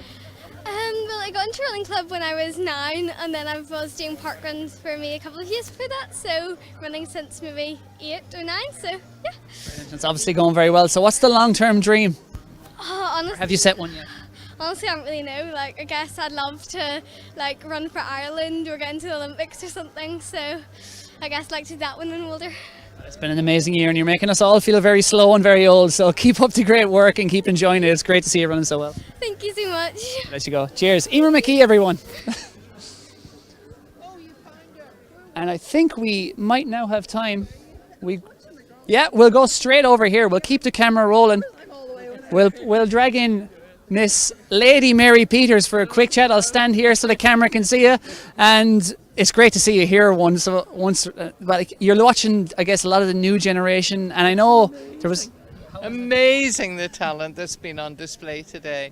I'm really, really pleased for Katie Kirk because I passed the torch to her at the London Olympics, and she carried it to light the cauldron, and she's been struggling with injuries and various things over the last few years, and it's just brilliant that she has qualified for the Commonwealths next year. Yeah, it must have given you a lot of satisfaction, because if I'm right, wasn't she your choice to light the Olympic flame back in 2012? Yeah. That's right. How long have you known Katie? Oh, I've known her since, well, before that, so, there's nearly 10 years, isn't it? Yeah. It must be brilliant to see her setting the lifetime best.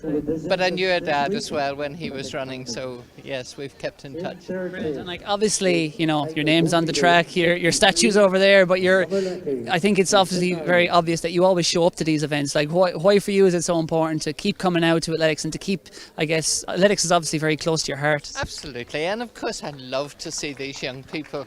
I'd love to see them all progressing through sport. We lose a lot when they get to 12 and 13, particularly girls, and I'd love to see them staying. I've travelled the world, I've got good health, I've got friends all over the world, and I just think they're losing out if they don't pursue their sport, because such a healthy pursuit, and you make great friends around, and you can't. I just love sport in general and love to encourage them. And of course my charity, the Mary Peters Trust, supported 27 of the athletes that went to Tokyo this year. So that gives me the greatest of pleasure. Brilliant. And is there any advice you would give to, say, young athletes like Emer, like Katie, other athletes kind of coming up through the ranks? Most important thing, and you can see it in Emer, is enjoy it. If you don't enjoy it, it's not worth doing. But look at the joy of being here today and people applauding you and this, getting out in the fresh air and doing positive things with your life. I think it's brilliant. Brilliant. And little birdie, of course, tells me it's 50 years next year. I'm sure you can barely believe it yourself since the Olympic gold. Is there anything planned for the anniversary? Well, we've got a whole year of celebrations coming up, but we're not announcing them just yet, but it's going to be good, and there will be a major event here at the track. Lots to look forward to. It's an absolute pleasure to meet you, and enjoy the rest of the day. Thanks very much. Thank you. Thanks. So we had some fantastic chats there with Emer McKee and Mary Peters from Cahill. So we've had a couple of good interviews throughout today. If you look back throughout the programme, we just missed the presentation there for the women's high jump, just a left air shot. So we had third was Summer Leckie, second Bernice Coulson, and equaling her personal best, Glenica Antonia. And that is the Flanagan Havens boys squad. Noah Watt, Henry Curley, and Aidan Keig, 1, 2, and 3. And currently we have Garrett Crawford, 68-88 in the lead in the Javelin. Second place is Joe Dunderdale, 67-26. And in third place is, I think it's in fact Benji Pearson with that 64-57 in round 2. So we're up on track here with the 3,000 meter team race, which I assume runs along the same lines as the women's. So it's going to start there in another minute or two. So we'll chat to Cahill here. Cahill, you have plenty of chats there. Yeah, a star of the athletics, global athletics, versus one potential star, I suppose, Emer McKee from Mary Peters. Yeah, two lovely. You probably didn't hear the chats, did you? Well, the lads asked me to want to listen, but I didn't. Ouch. No, I I'm did. so I did. offended. I'm just kidding. I'm kidding. You did listen? I did, yes. They were excellent chats. Thanks. Just when you. Emer McKee, lovely little girl. Very, very buzzy, as you'd expect, and just you can see the love she has for athletics and running and across all distances, all surfaces, and yeah, real talent for the future. And Mary kind of came over and just said hello to her just before we kind of were on camera, I suppose, and said, "Well done, Emer." And she was, when Mary Peters, an Olympic champion, says, "I was blown away watching her. You've impressed someone." So, and yeah, first time meeting Mary Peters, Lady Mary Peters, and every bit as nice, articulate, intelligent, and friendly, and warm, and great a person as she always seemed on TV. So, great. Yeah. I'm delighted. You're genuinely, I'm you're chuffed. very happy I'm with chuffed yourself to there. have met Mary Mesmerised. Peters. Yeah. Yeah, lovely I woman. merely waved at her from afar. Did you wave at her? I did. Did she wave back? No, she did not. Go down and Hey. spray her statue. Hey. Funny enough, do you know what Lady Mary Peters said to Emer McKee? Obviously. She said it's lady, not dame. And don't forget it. She said, "I'm Mary. I'm the statue over there." That was the last thing she said to Emer McKee. Excellent. Loved it. I'm the statue. Exactly. I want to get to a position in life where I can say, "I'm the statue over there." Oh, sorry, you don't know who I am? See that over there? That's me. That's me, Olympic champ. Lest you forget. So, Men's 3,000 metre team race. We have Adam Spratt from Annandale. We have Iskander Turkey from Annandale Striders. We have Luke Dismore from Annandale. Neil McCartan may or may not. He is in there. He's not on our start list as being there, but he is there. Neil McCartan's in second there. Yeah, and then we have Stephen Connolly from Annandale. We have Matthew Lavery from North Belfast Terriers. Cahir Purvis from North Belfast Terriers. Philip Goss from North Belfast Terriers. Philip Clark from North Belfast Terriers. It's the North Belfast Terriers, massive in there. And we have Johnny Spratt from Annandale. And Shane Healy is down on the start list, but he is not, in fact, there from Metro St. Bridget's. No sign of Healy. We also had our North Belfast Terriers representative earlier on who brought us the goodies. Come up for a chat while you were down chatting. And yeah, I missed him. You missed him. We will go find him. Who was it though? I don't know his name. We've actually never been introduced as our names. It's just general banter. Well, look. But we'll find him and we'll find out names. We'll find you. We have skills. Especially Ronan Duggan. Certainly, we'll get to that in a moment. I know what story you're about to tell there, and we will get there in a moment. What story was I about to tell? About my ability to find people, which I did this week with the post. Oh, yes. Yeah, that was impressive. But yeah, it's Luke Dinsmore there out front of Annandale Striders. Neil McCartan of East Down in second. There's another Annandale man. That's Adam Spratt in third. Back in fourth, it's Philip Goss of North Belfast Harriers. And then looping around him, it is Iskander Turkey. Oh, yes, of course. Or Turku. No, it's Turkey.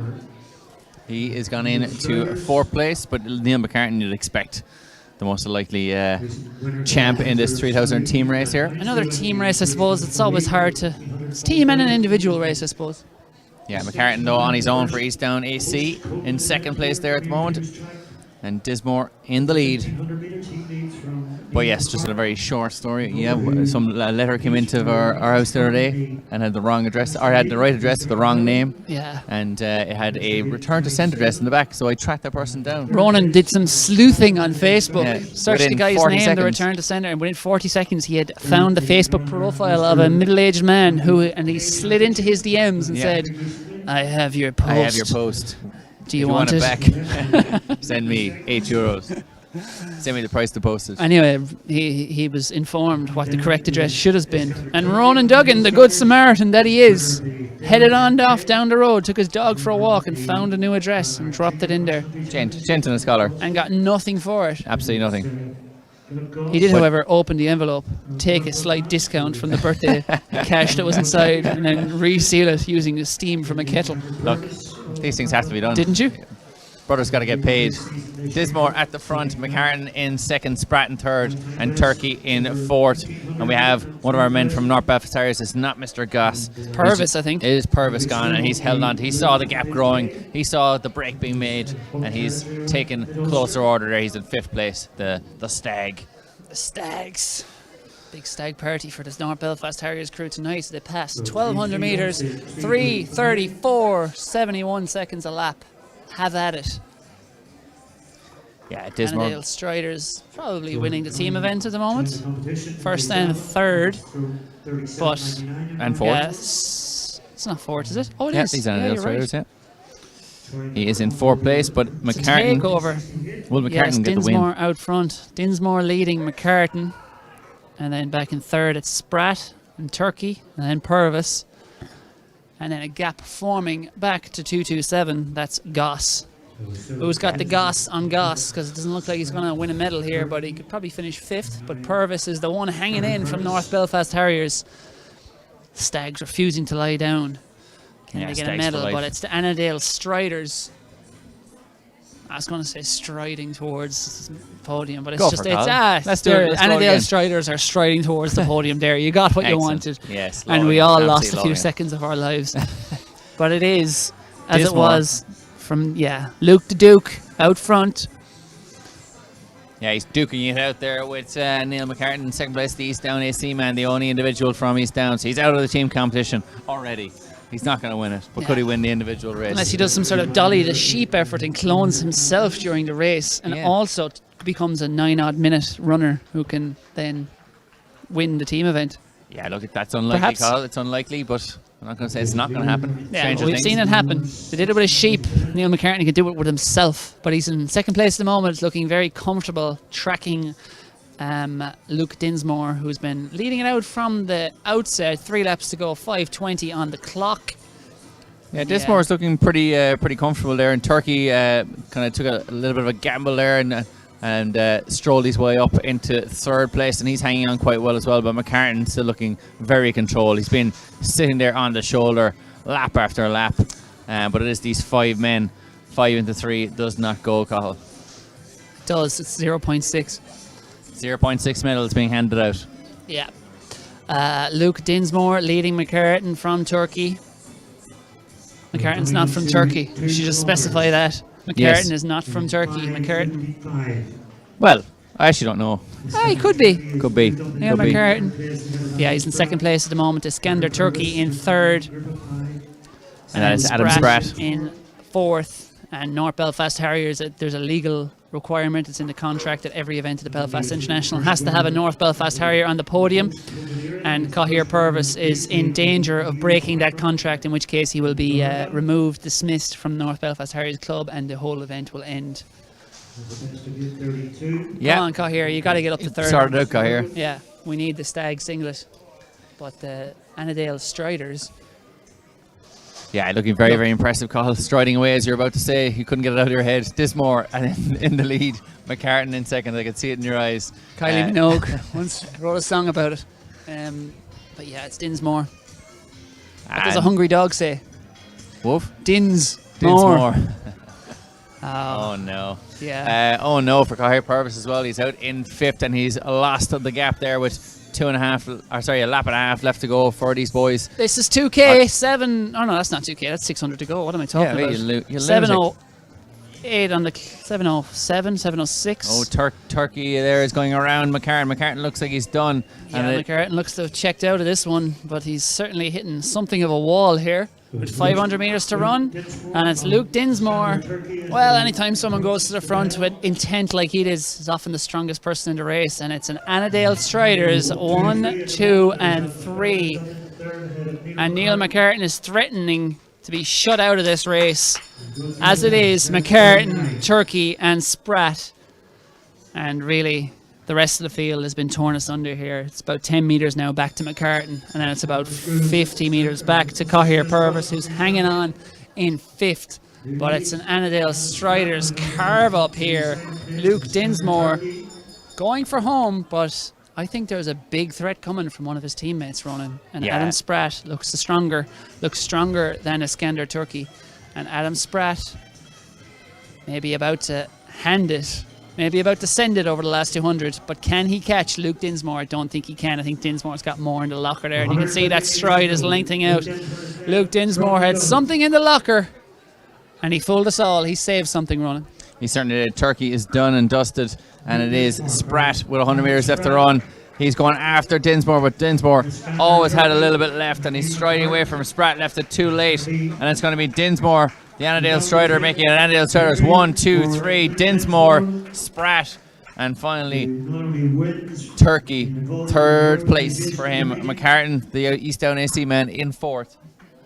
And it looks like Cahir Purvis has even ran out of it by another Annandale man. This is Stephen Connolly of Annandale Striders. It's the Annandale takeover in Belfast today. Stephen Connolly, 5th place for him. Cahir Purvis is hanging on for 6th. I think he's going to get it. He is indeed. Cahir Purvis holds on. And Johnny Spratt of Annandale Striders, surely a brother. Surely a brother. Related? Philip Goss then finishing out the field there is Philip Goss from North Belfast Harriers. So a cracking race, 8:40. Good running. Very decent running from Adam Spratt, have to say. Yeah, the breezes are blowing here, and it wouldn't have been the easiest to lead out the front there. It was Luke Dinsmore who took it down.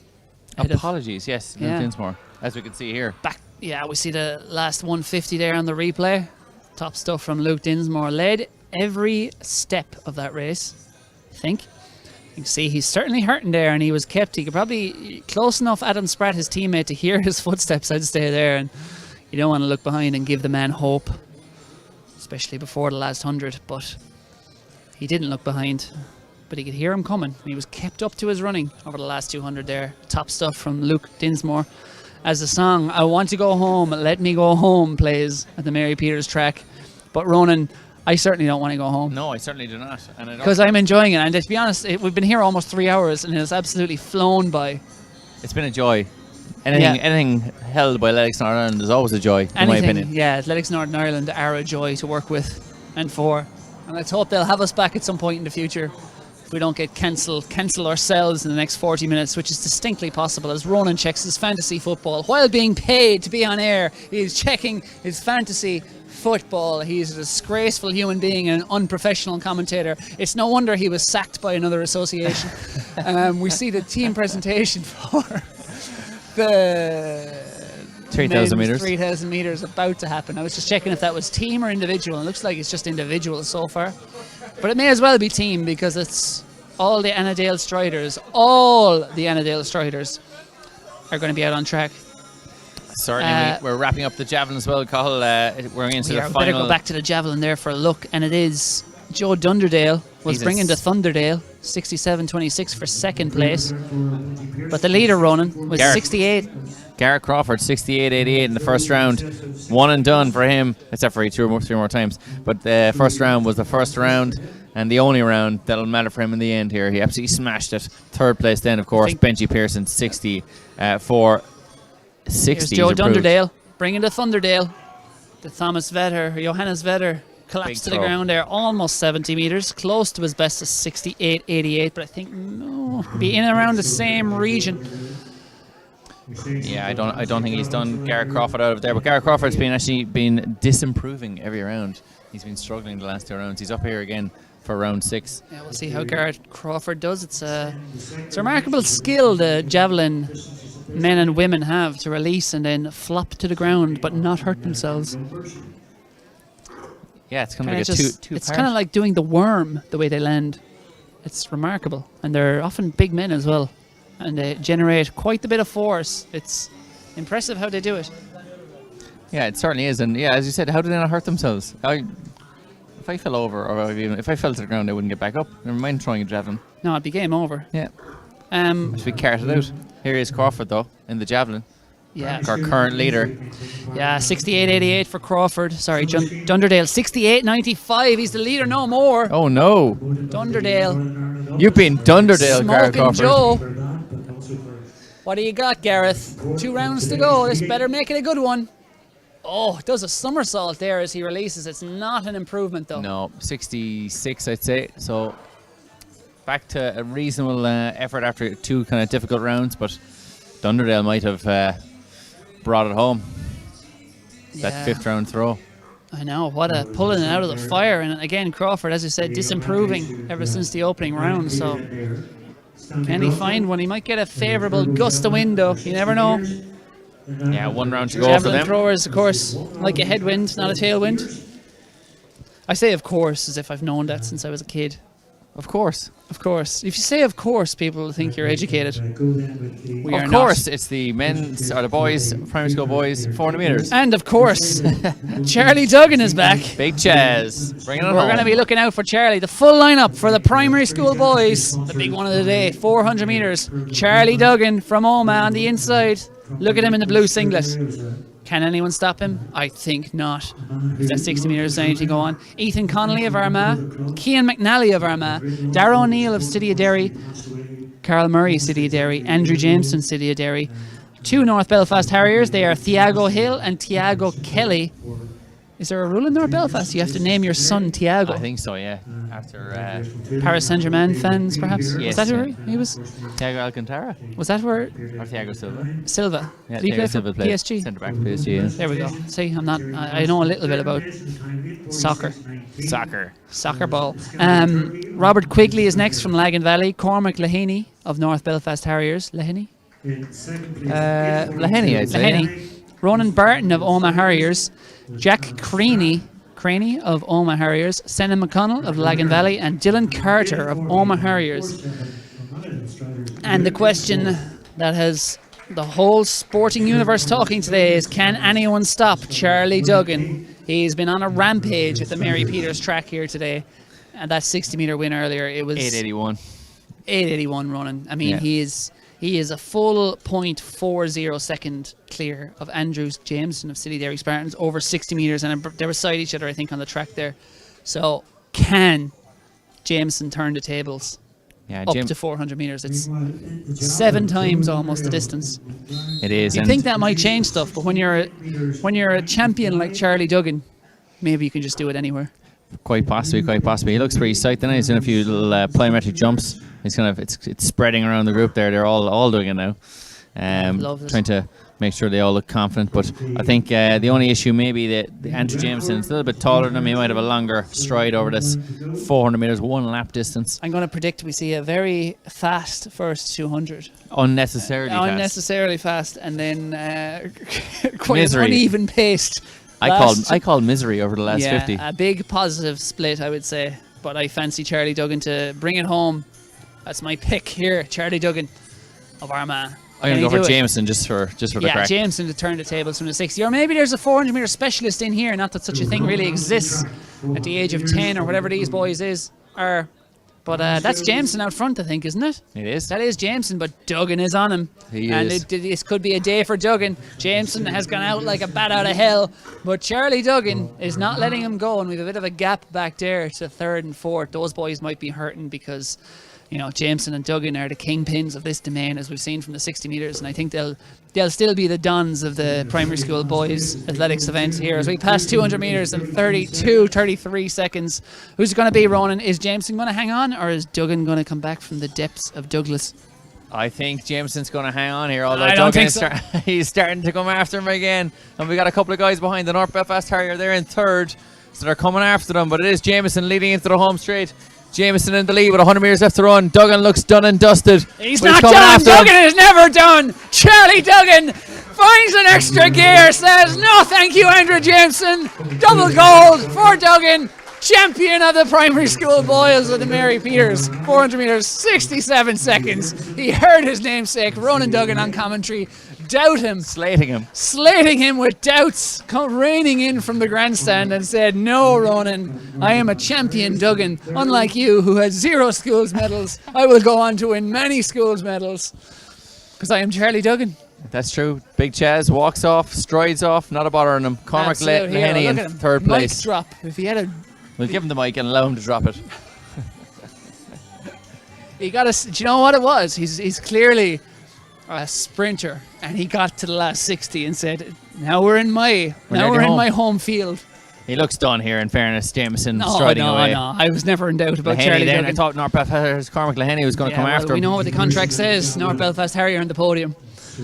But here... Charlie there. Look, 60 metres to go. Charlie, stick it into overdrive, Chewy. Good luck. Andrew, nice knowing you. See you, Charlie. Good luck. What a finish. Yeah, in fairness. Dips at the line and all. 67, looks at the clock and says, done better in training. Not even 100% sure what 67 Even ace. Yeah. What is 67? But I'm the champ. Furthest I've ever I'm the run. But champ. I'm the champ. Tell you wouldn't want to come across Charlie Duggan on the left wing soccer, no matter what it is.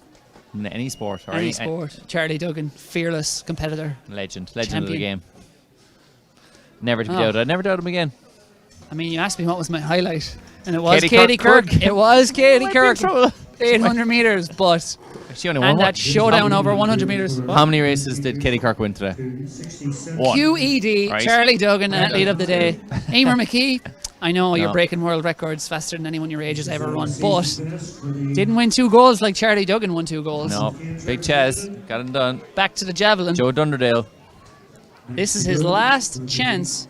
No, he's already winning, of course. It's his last chance to improve his 68.95. The Thunder from Not Down Under. Let's go. Oh, he's got a hold of that one, but it's a bit low, I think. Yeah, and it's come down around the 65 meter Getting tired. mark.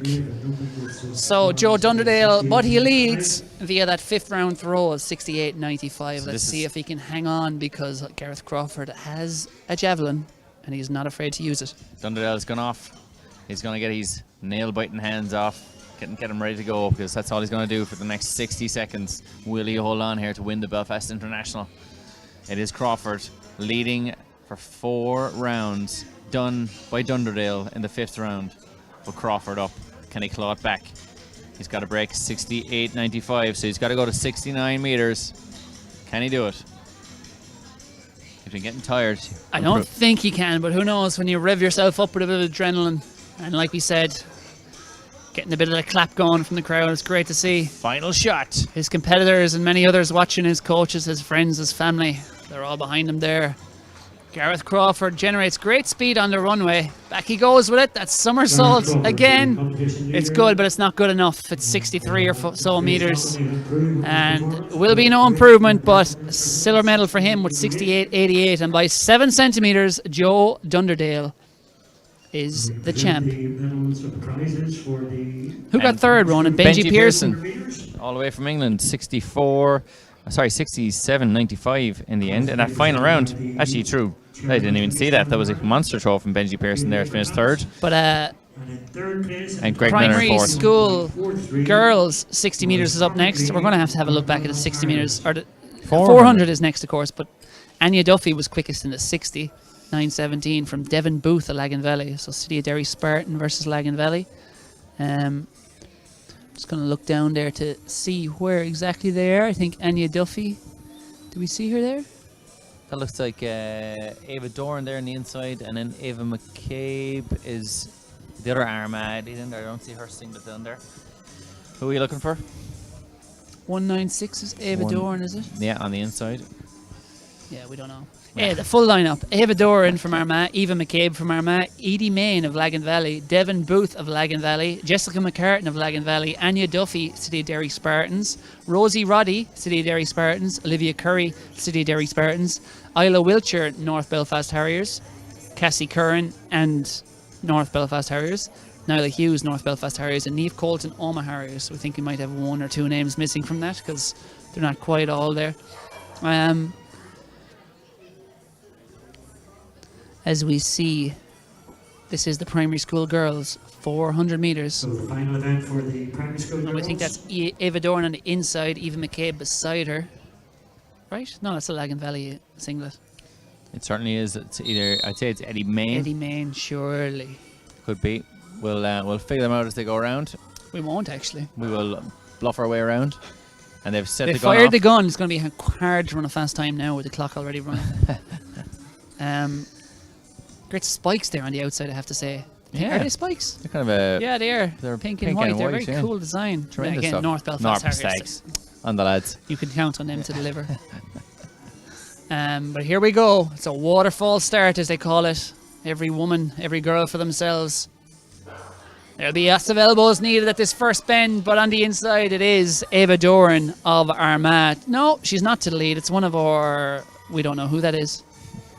City of Derry Spartan, perhaps? They're not She's not wearing wearing a singlet. club It's vest, but here comes absolute Ava Doran. madness, Carl, at the Here moment. comes Ava Doran. Yeah, we had a bit of madness there over the first 100, but it's a long way home with possible lane infringement and ruthless disqualification coming up for the athlete in grey there.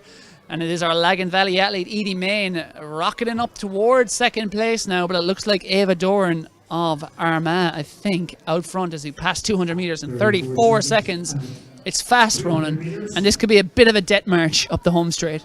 Yeah, it was incredibly quick there for these girls, and you can already see that the pain etched upon their faces. And it looks like the athlete in third, the minute athlete in third, has got a little bit of running left in her legs, but it's going to be fairly miserable up this home straight for these girls. You can see the rigor mortis starting to set in up the home straight. Ava Dorn, and it is, I think that's 2:06. Is that Nyla Hughes of North Belfast coming through?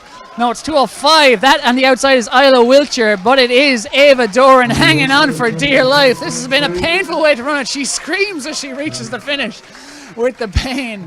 1:11.89 on the clock. Ava Doran, brilliant run. Isla Wiltshire came through very strongly for second. And you know, running for a long time in a certain age groups, they don't like to run the 400 because they say it hurts too much. And I think Ava Doran felt every bit of pain that last 50. I think that was a good advertisement for not running the 400 in primary school, because the pain on her face over the last 50. Now, she held on. It was an impressive run, 71 seconds. Many an adult female would be very, very happy with that run. But yeah, she did not enjoy that last 50, I'll put it that way.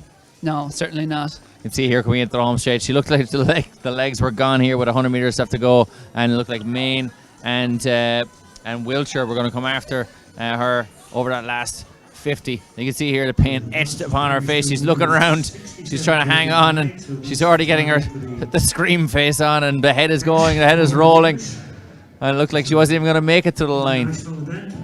And she made it, and she said, "I'm never doing that again." No, I will refuse to run a 400 metres if you ask me to. Still though, everyone says that after every race. Yeah, and then beyond, the low really. 200 metres and then you forget about it. And we'll go again.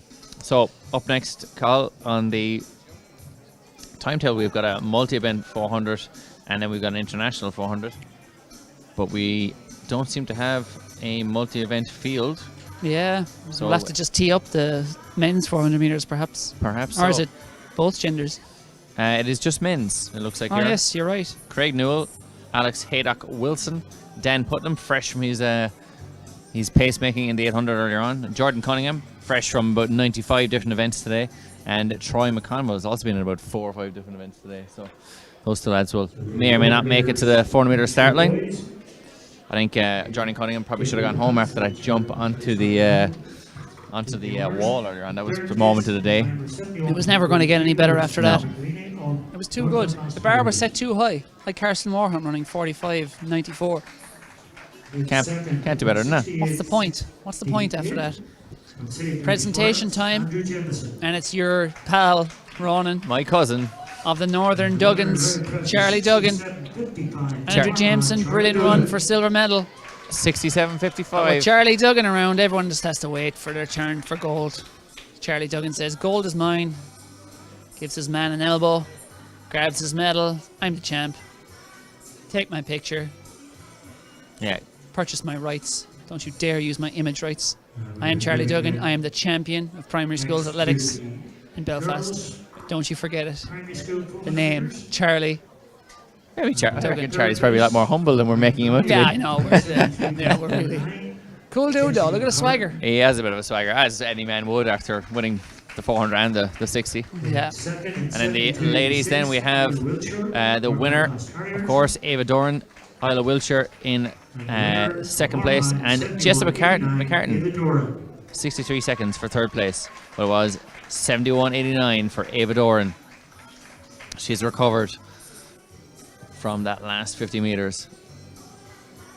A tremendous performance here. And then we look at our Turbo Javelin, by the way, for primary schools. We didn't call these results out earlier on. We didn't catch them on the stream. Carol Murray with the win. Ethan Connolly in second place.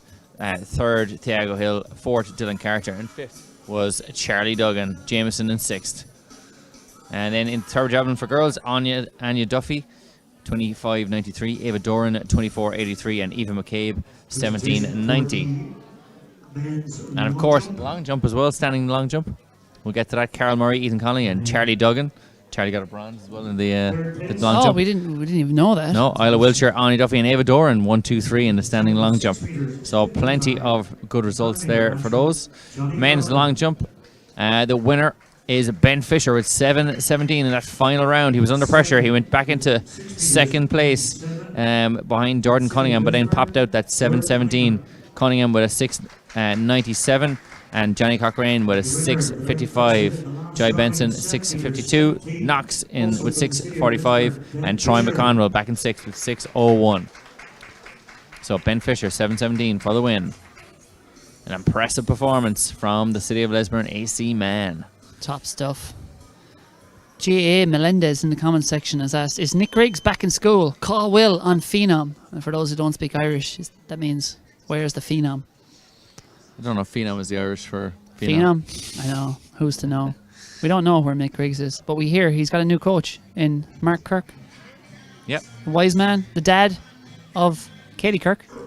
An excellent runner himself. And Kenny Kirk in the top 3 performances today at Belfast International. yeah, well, Charlie Duggan is 1 and 2. So after that, but yeah, Nick Griggs obviously hugely exciting talent, and I'm sure he's having a very well-earned end of season break. And we look forward to seeing the Phenom back. Maybe cross country, maybe indoors, maybe outdoors. Not sure. Who knows? As Brother Dooley used to say, once you're healthy. Absolutely. We wish Nick Griggs all the best going forward, and congrats on a great summer. And as we look towards what's coming next, 400 meter action of some format. We don't know exactly what kind it will be yet. Yeah, we've got the 400 meters and then followed by the 1500 meters, and Adam Kirk Smith is back in. We thought he wasn't in earlier on, but he's there. He is. He's turned green. Is he? Is he checked in? He's turned green. The 3. Yeah, so we think the 400 meters international is going to be next. 5 athletes there, and then we have a cracking 1500 meters to finish. And we always love a 1500 meters. And anyone who doesn't love 1500 meters, just watch the Zurich Diamond League back the other night. 1500 meters, the best distance. Absolutely, by far, bar none. But yes, 400 meters coming up shortly. We're looking forward to it. Craig Newell, Alex Haydock-Wilson, Dan Putnam, Jordan Cunningham, and Troy McConville. Yeah, that should be a great one. It's up in 11 minutes. Alex Haydock-Wilson is really an up-and-coming star of British athletics. 45.57 this year, 22-year-old. Ran that in Bromley just last month. 20.89 for 200 metres as well. He was 4th at the European Under-23 semi-finals. He went out there. Windsor Slough and Eton Harrier. Our athlete from the Netherlands, by the way, is currently eating a packet of what look like, those drumstick sweets you can get. Our high jumper. Squashies, yeah. They're about €1 or a pound. Great. Fair play to the Dutch. Legend. Oh, we've got a serious bit of presentations going on here. I don't know how this is going to work. This is going to be different. This is the health and safety. Will we get a shot of the presentations there as about 700 kids gather? Yeah. How is this going to work? Someone's up on the podium, though. Yeah, they've gone for that's Isla Wiltshire there. Yes. Yeah, gone for it. Just said, I'm getting up. Oh, she's been pushed off. She's been in a sort of Lord of the Flies unmercifully dumped from the podium. Got a live Lord of the Flies situation. Perhaps Charlie Duggan is saying that I own this podium and no one else should reside here. Charlie Duggan's down front, in fact. I'm assuming Charlie Duggan is at the front and that's why they're all kneeling. I believe so, yeah. You bow in the presence of greatness. As Kanye West once sang, you should be honoured by my lateness. That I would even show up to this bleep. Oh, there was some expletives. Expletives, yeah. We can't say it when we're commentating on primary school events, certainly. No, certainly not. But everyone's got their plaques there that says, by contract, Charlie Duggan is the best athlete ever. Yeah. No, great to see all these athletes out here competing and getting stuck in, and as you said, they will glistening in the sun. Over the next couple of years, all sorts of different events will open up to them, and they'll all get their shot to improve. And who knows where the true champions will emerge from. Anytime you interview Olympians and you ask them about their early days, pretty much all of them are never say that I was winning everything. They're all saying I was finishing third, or finishing fifth, and finishing second and stuff. And there was always someone bigger, always someone faster. But then at some point they got their breakthrough. So stick with it, kids, and you too can be that champ. Be the Sarah Lavin, be the Leon Reid, be the Frederick Shue Nielsen. If only I could be Frederick Shue Nielsen. He's not even done yet as well. He said he's racing on again in Norway next week, I think. What a guy. What a guy. What a life. What a life. Frederick the Great. Did he know about the unnecessarily He depths didn't. he'd gone to? He didn't know I knew about his modelling account. I didn't ask him either. You didn't bring it up? I was kind of starstruck once I... Yeah, I can see that you bottled it a little bit down there. Celebrating his 75th birthday. No doubt about it. Birthday, Michael. That man is in no way 75. Olympian, 3 times Commonwealth Games weekly, still competing in Oh, yes. the vault. It looks great for In 75. third place with a throw Unbelievable. of 67 metres, 95. Yeah, This I is think neat. Keith McClure there, the photographer extraordinaire, was telling me he jumped was it 5:30 back in. Back in, I think it was 19. What would have been 70, maybe even the 60s. Yeah, when it was 5:30, was obviously a distance that not many others were jumping at the time. So yeah, we have lots of athletics legends here, 95. past and indeed current, and no doubt some stars of the future we've witnessed here today at the Mary Peters track. Certainly, and we've got on the podium Joe Dunderdale there with the win in that final round. Fifth round, 68.94. That was for the win. Then we had Garrett Crawford with that first round performance, 68.88. And then in third place, it was Benji Pearson from England, 67.95 in round 6. Almost getting in and sneaking the win there after being in third the whole way through, Benji Pearson, but third in the end for the athlete from England. Yeah, we've seen some great field event action, and great to have so many talented international athletes coming over here, field and track, to compete in the Belfast International. And as the infield announcer says, 40 or so officials out on the track there. Fair play to every last one of them giving up their Saturday.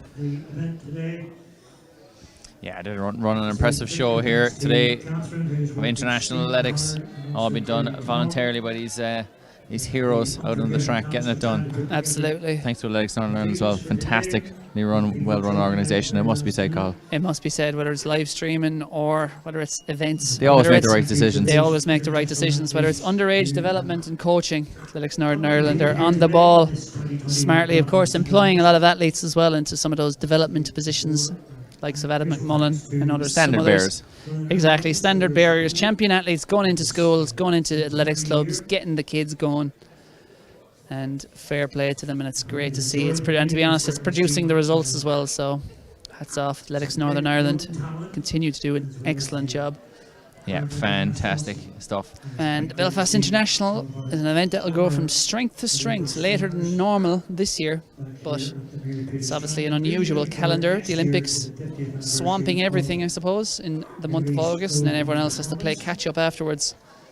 Get what athletes remain, and it's good that we did wait, because we have seen, well, there's 3 immediate Olympians I can think of in Sarah Lavin and our 200-metre men. Is there anyone else I'm forgetting? That ran in the Olympics. Yes, besides Mary Peters and others. Yes, but yeah. athletes, I suppose, in action. In action, no, I think that's it. That was it, yeah. And then Katie Kirk then the closest then after that in terms of that level of performance. Yes, certainly, but I think, Katie and Kirk's... Luke McCann in the 100 round, 147. Yeah, Decent highly impressive from Luke McCann. Real star, up-and-coming star of Irish athletics. What a breakthrough year it was for him. Best name, Joe Dunderdale? Yeah, 2 of the Tiagos as well from Belfast. Yeah, they that's were true. impressed with those names now. They were very stylish. Brought great flair and style to the proceedings here today. And we're heading down the home stretch, but we're only minutes, people away from the international men's 400 metres. We have 2 races left. 15s again. Yeah, we love talking about the 15s. But yeah, we've got 400 metre races coming up as the remnants of the 15 pastries. No, they're not pastries, they're bakes, aren't they? Tray bakes, yeah. Tray bakes, as you call them. And it really is. Maybe our North Belfast Harriers friends bought them at Bridewell Coffee. I don't know. He said he was in a coffee shop. Owned and run by Katie Kirk and Johnny Foster. Different club though, you know. So maybe there's Rivals. like specific clubs that they can buy coffee from. Specific coffee shops. Yeah. They wouldn't support their rivals, like. Yeah. It'd be like Curb Your Enthusiasm when they try to spite Monka Joe's next door and stuff. Did you ever watch that? Oh yeah. Yeah. Maybe that's the sort of what Katie Kirk and others in the North Belfast Harrier Massif are up to. I don't even know if she does 15. I'm assuming she does, since they're an ultra speciality there. Yeah. But maybe she's gone a bit more bougie, like, and she's doing I don't know. We should come up sometime and visit Pastiche than that Johnny. Ronan's saying this because I brought some pastel de natas his way via family members in Lisbon earlier on this week. From the actual place with the original makers of the from Portuguese the culture OG set. pastel de natas. We've really had a feast of pastries this week. Yes. Feast of delicacies. And considering I only ran for 20 minutes this morning, I may regret all these pastries. Yeah, I brought some wonderful orange jellies from Tokyo as well. Yeah, there was you brought a strange selection of presents home from and Tokyo. I brought a strange present home from Tokyo. Or any time you leave, you bring back a strange present, which is in fact yourself, even when you just leave the house for 20 minutes. Yeah. But yes, what did you bring home? You brought home a cat driver's license? I brought home a cat driver's license, yes. I brought home a haunted chewing gum. I brought home some bubble gum type stuff that has liquid in the middle, but it's not actually bubble gum because it disintegrates in your mouth.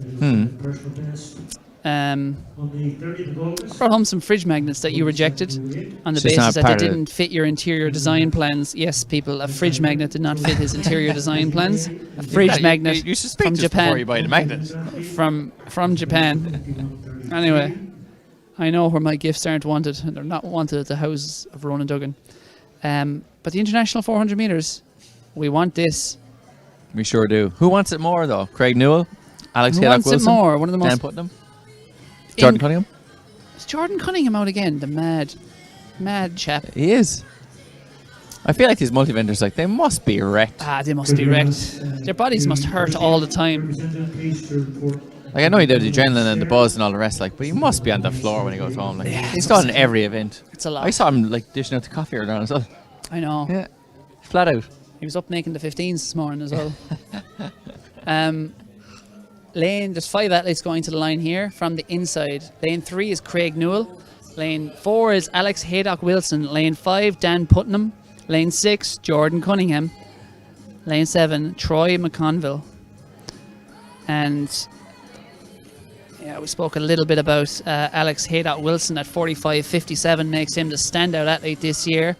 He is in lane 4 there in the purple singlet, I suppose. Yep, Craig purple. Newell will be 1 lane inside him. He's the favourite for this race, but look out too for Jamal Roden-Stevens. No, he's not running. What am I saying? I was looking at the provisional start list. Why do I get so much wrong in life? Craig Newell is the next man down. Yeah, 48.18 is Craig Newell's best this year. He's hiding behind a pole there currently, but he'll be emerging. There he is on the left of your shot. And Dan Putnam in lane 5 has run 47.08. Just last month he ran his PB, the Blackheath and Bromley athlete. He did, however, run the 800 metres earlier on. He paced that, so you would expect, or perhaps not, but he may be a little bit tired going into this. Not as tired as Jordan Cunningham, but still pretty tired. Well, no one's as tired as Jordan Cunningham. The man who has it all and does it all. It's something else. But the man to watch is in lane 4. Centre your shot, Alex Haydock-Wilson. We don't expect him to lose this race, but we've seen some shocks today, so what can happen? And he's out very strongly there over the first 50 metres, using that free energy, as they call it, the ATP energy in the 400 metres, and then he'll just ease off the throttle a bit down the back straight and try and settle into his race. Craig Newell now running a very strong race. Started a little bit slower than Haydock-Wilson, but certainly closing down on him a bit now, but we'd expect Haydock-Wilson to have enough over this last 150, but he's going to get a race on his outside because Dan Putnam is not laying down running. He certainly isn't. Haydock-Wilson coming into the home straight, and Putnam after that 400 metre pacing effort earlier on, you'd think would be under a bit of pressure here, but he's actually looks like he's coming back at him up the home straight, but it looks like Haydock-Wilson's going to hang on for the win. Newell in 3rd, and it is going to be Haydock-Wilson, a very fast time, 46.64. Putnam in 2nd, and Newell then back in 3rd. Cunningham in 4th. That was an impressive run. Very impressive run. 22 years old, Alex Haydock-Wilson is. And like we said, 4th in the European Under-23 semi-final earlier this year. He is an accomplished athlete. The wins are Slough, Eton, Harrier, and Hounslow. Harrier, Loughborough student. I'm probably not saying that right. Loughborough students, you can correct it is me. Loughborough, isn't it? No, I think so, but maybe it's Loughborough? I think it's Loughborough. Loughborough. Oh, our accents weren't made to say Loughborough. No, they weren't. Here but anyway, Haydock-Wilson though, 150 metres, good to go. It looked like Putnam was going to go back at him there. He was throwing on the afterburners, but Haydock-Wilson, the class of the field, into the home straight. for 200 metres as well this summer. You can see he's tying up there. The wind is gusting strong. So sub 47 these conditions is impressive running. You can see the pain etched on his face, but really no one is closing down on him despite putting him, getting a little bit closer around that bend. Haydock Wilson had just too much in the end. Alexander the Great. Yeah, classy performance there from clearly a very, very good athlete. And Very stylish hair as well. have to glorious say. hair, yeah, it must be said. And that singlet is tremendous as well. It is. Is that his club? That could be the Oh. university, I think. Because it is the colours kind of. I think Windsor, Slough, Eton and Hounslow, I think that's a green singlet. I don't know why. Impressive knowledge from you. It's probably wrong. We'll find out. You entertain the 6 people watching, and then I'll... 6? How dare you? I'm just kidding, I'm kidding. Yeah, we've got one more race coming up, remember? 1,500 metres, and that should be a cracker to finish proceedings here. No. That's slated for 4:30. Ronan has done some Windsor Slough, Eton and Hounslow. I know, I recognise the singlet, but I was wrong. It's the blue and yellow one. You've seen that before in the past. Surely. Yeah, surely. Yeah, it looks familiar from the old British Nationals and Yes, yeah. whatnot, or the BMCs that we used to frequent when we were trying to be athletes, Ronan. Yeah, when we weighed much, much less than we do now. Sure, look, all those 15s getting to us. The 1,500 metre men have emerged from the call room. They're over on the back straight. I see some Nike Elite kit there. I think that might be Robbie Fitzgibbon. I believe he is a Nike athlete. Robbie Fitzgibbon on the right of your shot there. Ronan has done some... Oh, Nicholas Sanders. That's where we recognise it from. And Morgan Nigel Lake. Lavin. Yeah. Shalane Austin Clark. Morgan Lake. Yeah, they've some cast of athletes. Yeah, on the lads. What a great performance. 46-64 for Alex Haydock Wilson. Putnam 47-46. Craig Newell 48-17. And Jordan Cunningham 53-46. Patrick Wilson says he loves the commentary. And that's Great Alex stuff. Haydock Wilson's dad. Brilliant. Loving it. Sorry for getting the single wrong, but big fans of Alex. Tremendous performance. It's not the only thing we got wrong today, and it's certainly we've only one race wrong. There is a list. Patrick, but see how many things we can get wrong in the last 1,500 meters. We hope you're enjoying it, and if you're across the water, hope the rain escapes you over there. Question is though, is Patrick in Eton, Slough, Windsor, or Hounslow? Yeah, I know. I feel like they should just decide on a name and Yeah. save the politics and just be like, look. Like I was saying, Windsor, Slough, and Fast Eton there. lads. And look, I'll be honest, I got lazy at the end. I saw the last bit, and I was like, There's no need for that. And Hounslow then must be like, oh, like put us at the start. No one ever And- bothers to get to Hounslow. And maybe there's another part to it as well. What if there's another part who got left out? just- And the they're just Excel sheet like, just cut and off. they at the board meeting, they were just like the AGM. They were like, come on, can we get in as well? And they were like, look, Four's enough. four is enough. Recently, Four max. is enough. But yeah. So if you're looking for a good lead, Maybe every couple of years they change around the order, so he's that told the truth. the other clubs get left out. Perhaps. Presentation time. We'll see if we can zoom in adequately on Alex Haydock Wilson's on his Singlet. singlet. Can we get a zoom there on Alex's singlet to see if that is indeed his club singlet? It's not, definitely not. Oh, it's I Googled Loughborough. it. Oh yeah, sorry, you looked at it. But is it a Loughborough singlet? There we go.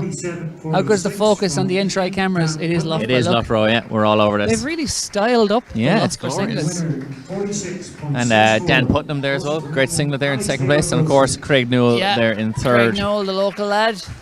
But Alex Haydock Wilson, top step, a champ. Loves it. What's in the envelope? Rip it open there. Show us. Yeah. A few pounds. I'd say there's a few bit of sterling in there, no doubt. Bit of Yeah. a mad one in Belfast awaits tonight, huh? Alex is on for us, yeah. End of season. I wonder, could we stay Rager. up? Could we stay up? Will North Belfast Harriers put us up? I think they would. Patrick Wilson, I feel send him like a they would. message there and ask him if he'll give us a floor to sleep on. Yeah. Just kidding. Ronan has to be I home to don't his know. What age is fiance. he? He's 20. 22. We'll never keep up with that. No, we won't. We're too tired. We'll be in We're- bed by 10. We're in our 30s. Yeah. We could go for the meal if he's having a meal. Yeah. And be like, okay, run along now. You head yeah. off there, Alex. Have some fun. We're old. But yes, Um, 1,500 metres. Oh, Patrick Wilson's back. The man who Oh, best fathered singlet. Alex Singlet. He has his best singlet competition. I mean, Lagan Valley. Lagan Valley, yeah. And the It can be Loughborough used one, as the a- Loughborough one's lovely. It is but lovely singlet, but Lagan Valley wins. today. Unlikely to camouflage in the same fashion that Lagan Valley can. Yeah, like well, Lagan Valley actually, is dual usage if you Alex were ever. there is kind of blending in with the Belfast International stuff. The That's purple, true, yeah. The purple yeah. That's a and very white. specific time though when he can blend in with stuff. That's true. Lagan yeah, Valley, Valley. that'll work anywhere. Yeah, exactly. Multi-use. It's a lovely day near Windsor, he says. Yeah. Oh, he's explaining the club competition. He's massive student loans to pay. I suspect so. That is the way. Patrick Ronan Duggan has a massive mortgage to pay. Yeah, look, I can actually too emotional to even speak. Patrick, I feel your pain. He's on year 1 of a 30-year mortgage run. Just send Alex over here and we'll change his name. And then he doesn't have to pay any student loans back. Does he have any Irish grandparents, perhaps? Yeah, let's send them across. We don't even need them. We could be like Tony Cascarino and fake We his are Olympic grandparents. finalists in the mixed relay. We will take anything that can improve our 400-metre strength, and Alex Haydock-Wilson certainly would do that. I feel like Alex Haydock-Wilson is really taking over from Charlie Duggan in our obsession stakes as we fill time before the final 1,500 metres of the day. One race, 3 3/4 laps. 1 mile only. And as Sebastian Coe once said, the perfect distance. Beginning, middle, end, the story unfolding. 10,000 metres is lap after lap of waiting. Blink and you missed 100 metres. But the 1,500 metres is the perfect distance. Certainly, and in this 1,500 metres, we have... I'm still looking at the junior events. You're failing miserably. Excel has once again a very basic app application confuses on a me. computer has done. Do you have it on parchment paper?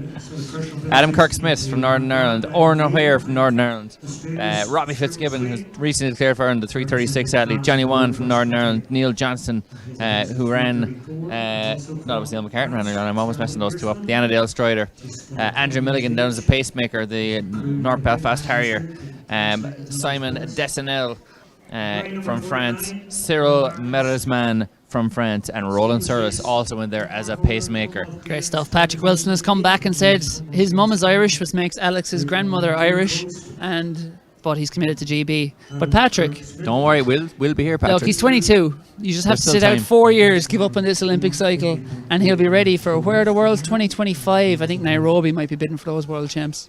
He could get back in time for them, running for Ireland. Patrick, no, don't worry. Patrick will sort it out. Patrick will sort it. Don't worry. He'll go home, kit it out in Irish. He won't go home. He's staying here now. The men's 1,500 is coming up. Adam Kirk Smith. Just on the inside there, in the green singlet. Yeah, Robbie Fitzgibbon will certainly be one to watch as well here.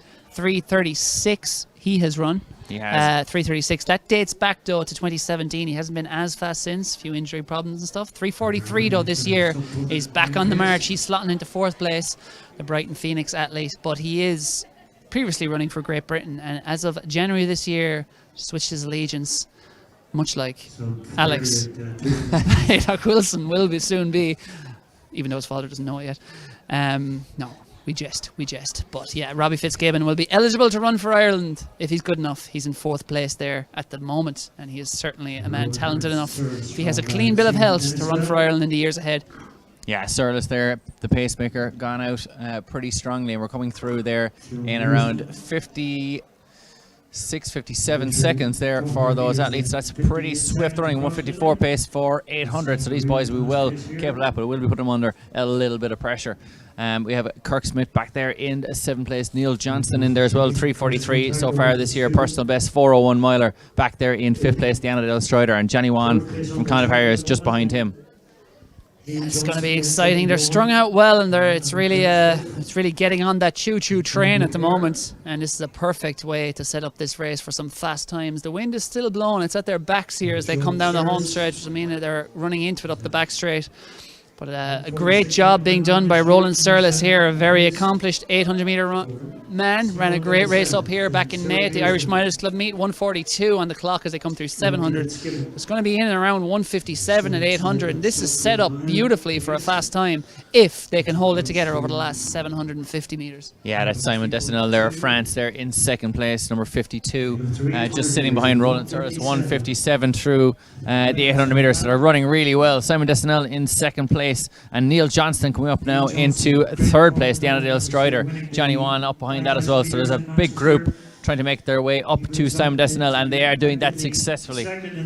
Yeah, Denisel is going to have to take this on if he wants this to be a fast time. I don't think our pacemaker's going to last much longer, and he doesn't. And Denisel just looks around and realises that the gap he had to the field about 150 metres ago no longer exists, because Neil Johnston has done the field a favour and towed everyone back into the race. But Simon Denisel comes around into the home straight, 4:50 to run. Neil Johnston on his tail. Robbie Fitzgibbon running a patient race. Then it's Johnny Wan just behind that.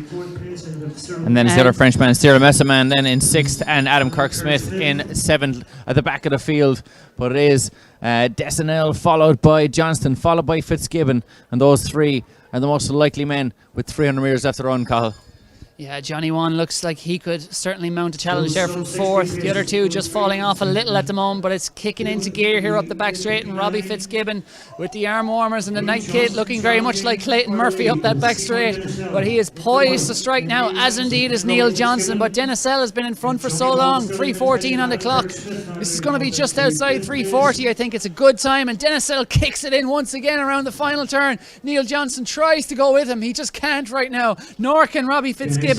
Kirk Smith coming round there on the outside as well. He might get up for 2nd, maybe even 3rd. But Denisell, the Frenchman, the flying Frenchman, pulling clear of Neil Johnson up the home straight.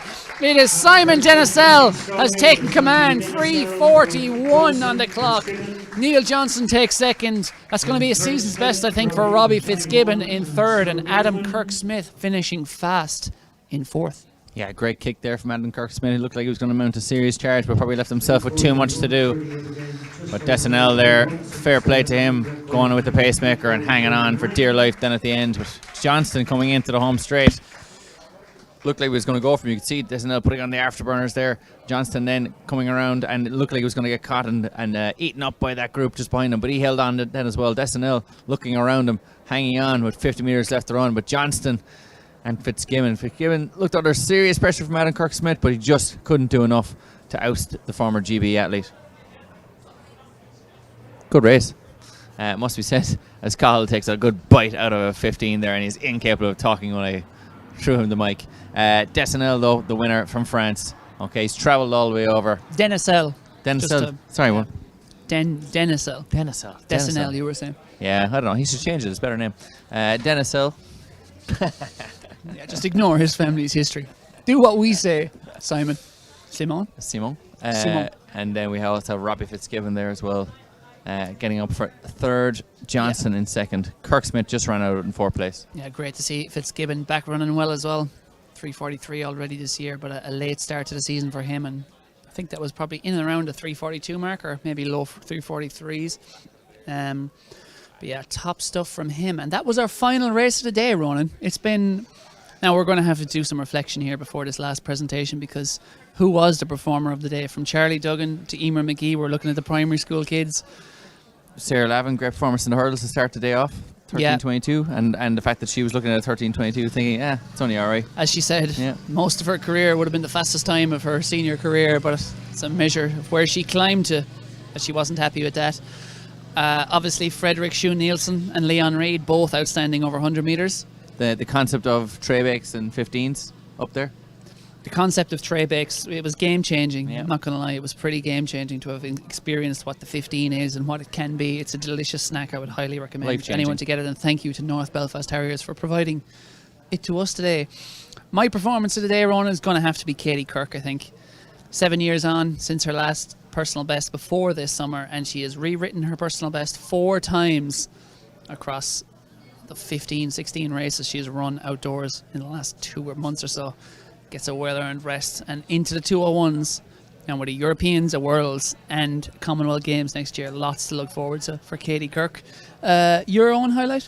Yeah, I'd have to say Chaz Duggan really put it up to, or Charlie, obviously as he's known to his friends, put it up to Katie Kirk, but no doubting, even the drama of the 202 on the clock and then being replaced with a 201, which the 202 was already a PB, and then suddenly 201 comes up with the clock, it gets announced, and she gets another roar from the stadium after just winning the race as well. Yeah, that was the best moment of the day. And she gets to walk around and just say, I'm a 201 athlete. You know, when she's on the bars too. I used to run 800. What you run? 201. 201. Yeah. You said 202. Get out of town. Loser. 201 though. She's entering very lofty territory as Katie Kirk. And it couldn't happen to a nicer person. And it's been a great day.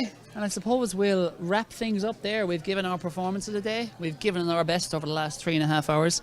Thank you to all of you who are watching. Throughout the day, it's been a wonderful day here at the Belfast International. A huge thanks to Athletics Northern Ireland for having us, another brilliantly well-run organisation, and a brilliantly well-run Belfast International. And Ronan, we certainly look forward to coming back next year. Absolutely, yeah. You can catch us up here, I think, for next year's Belfast International, and probably nowhere else. So thanks very much. It's been a great day at the Mary Peters track, but from me, Cathal Dennehy, and from my colleague Ronan Duggan, for now, it's goodbye.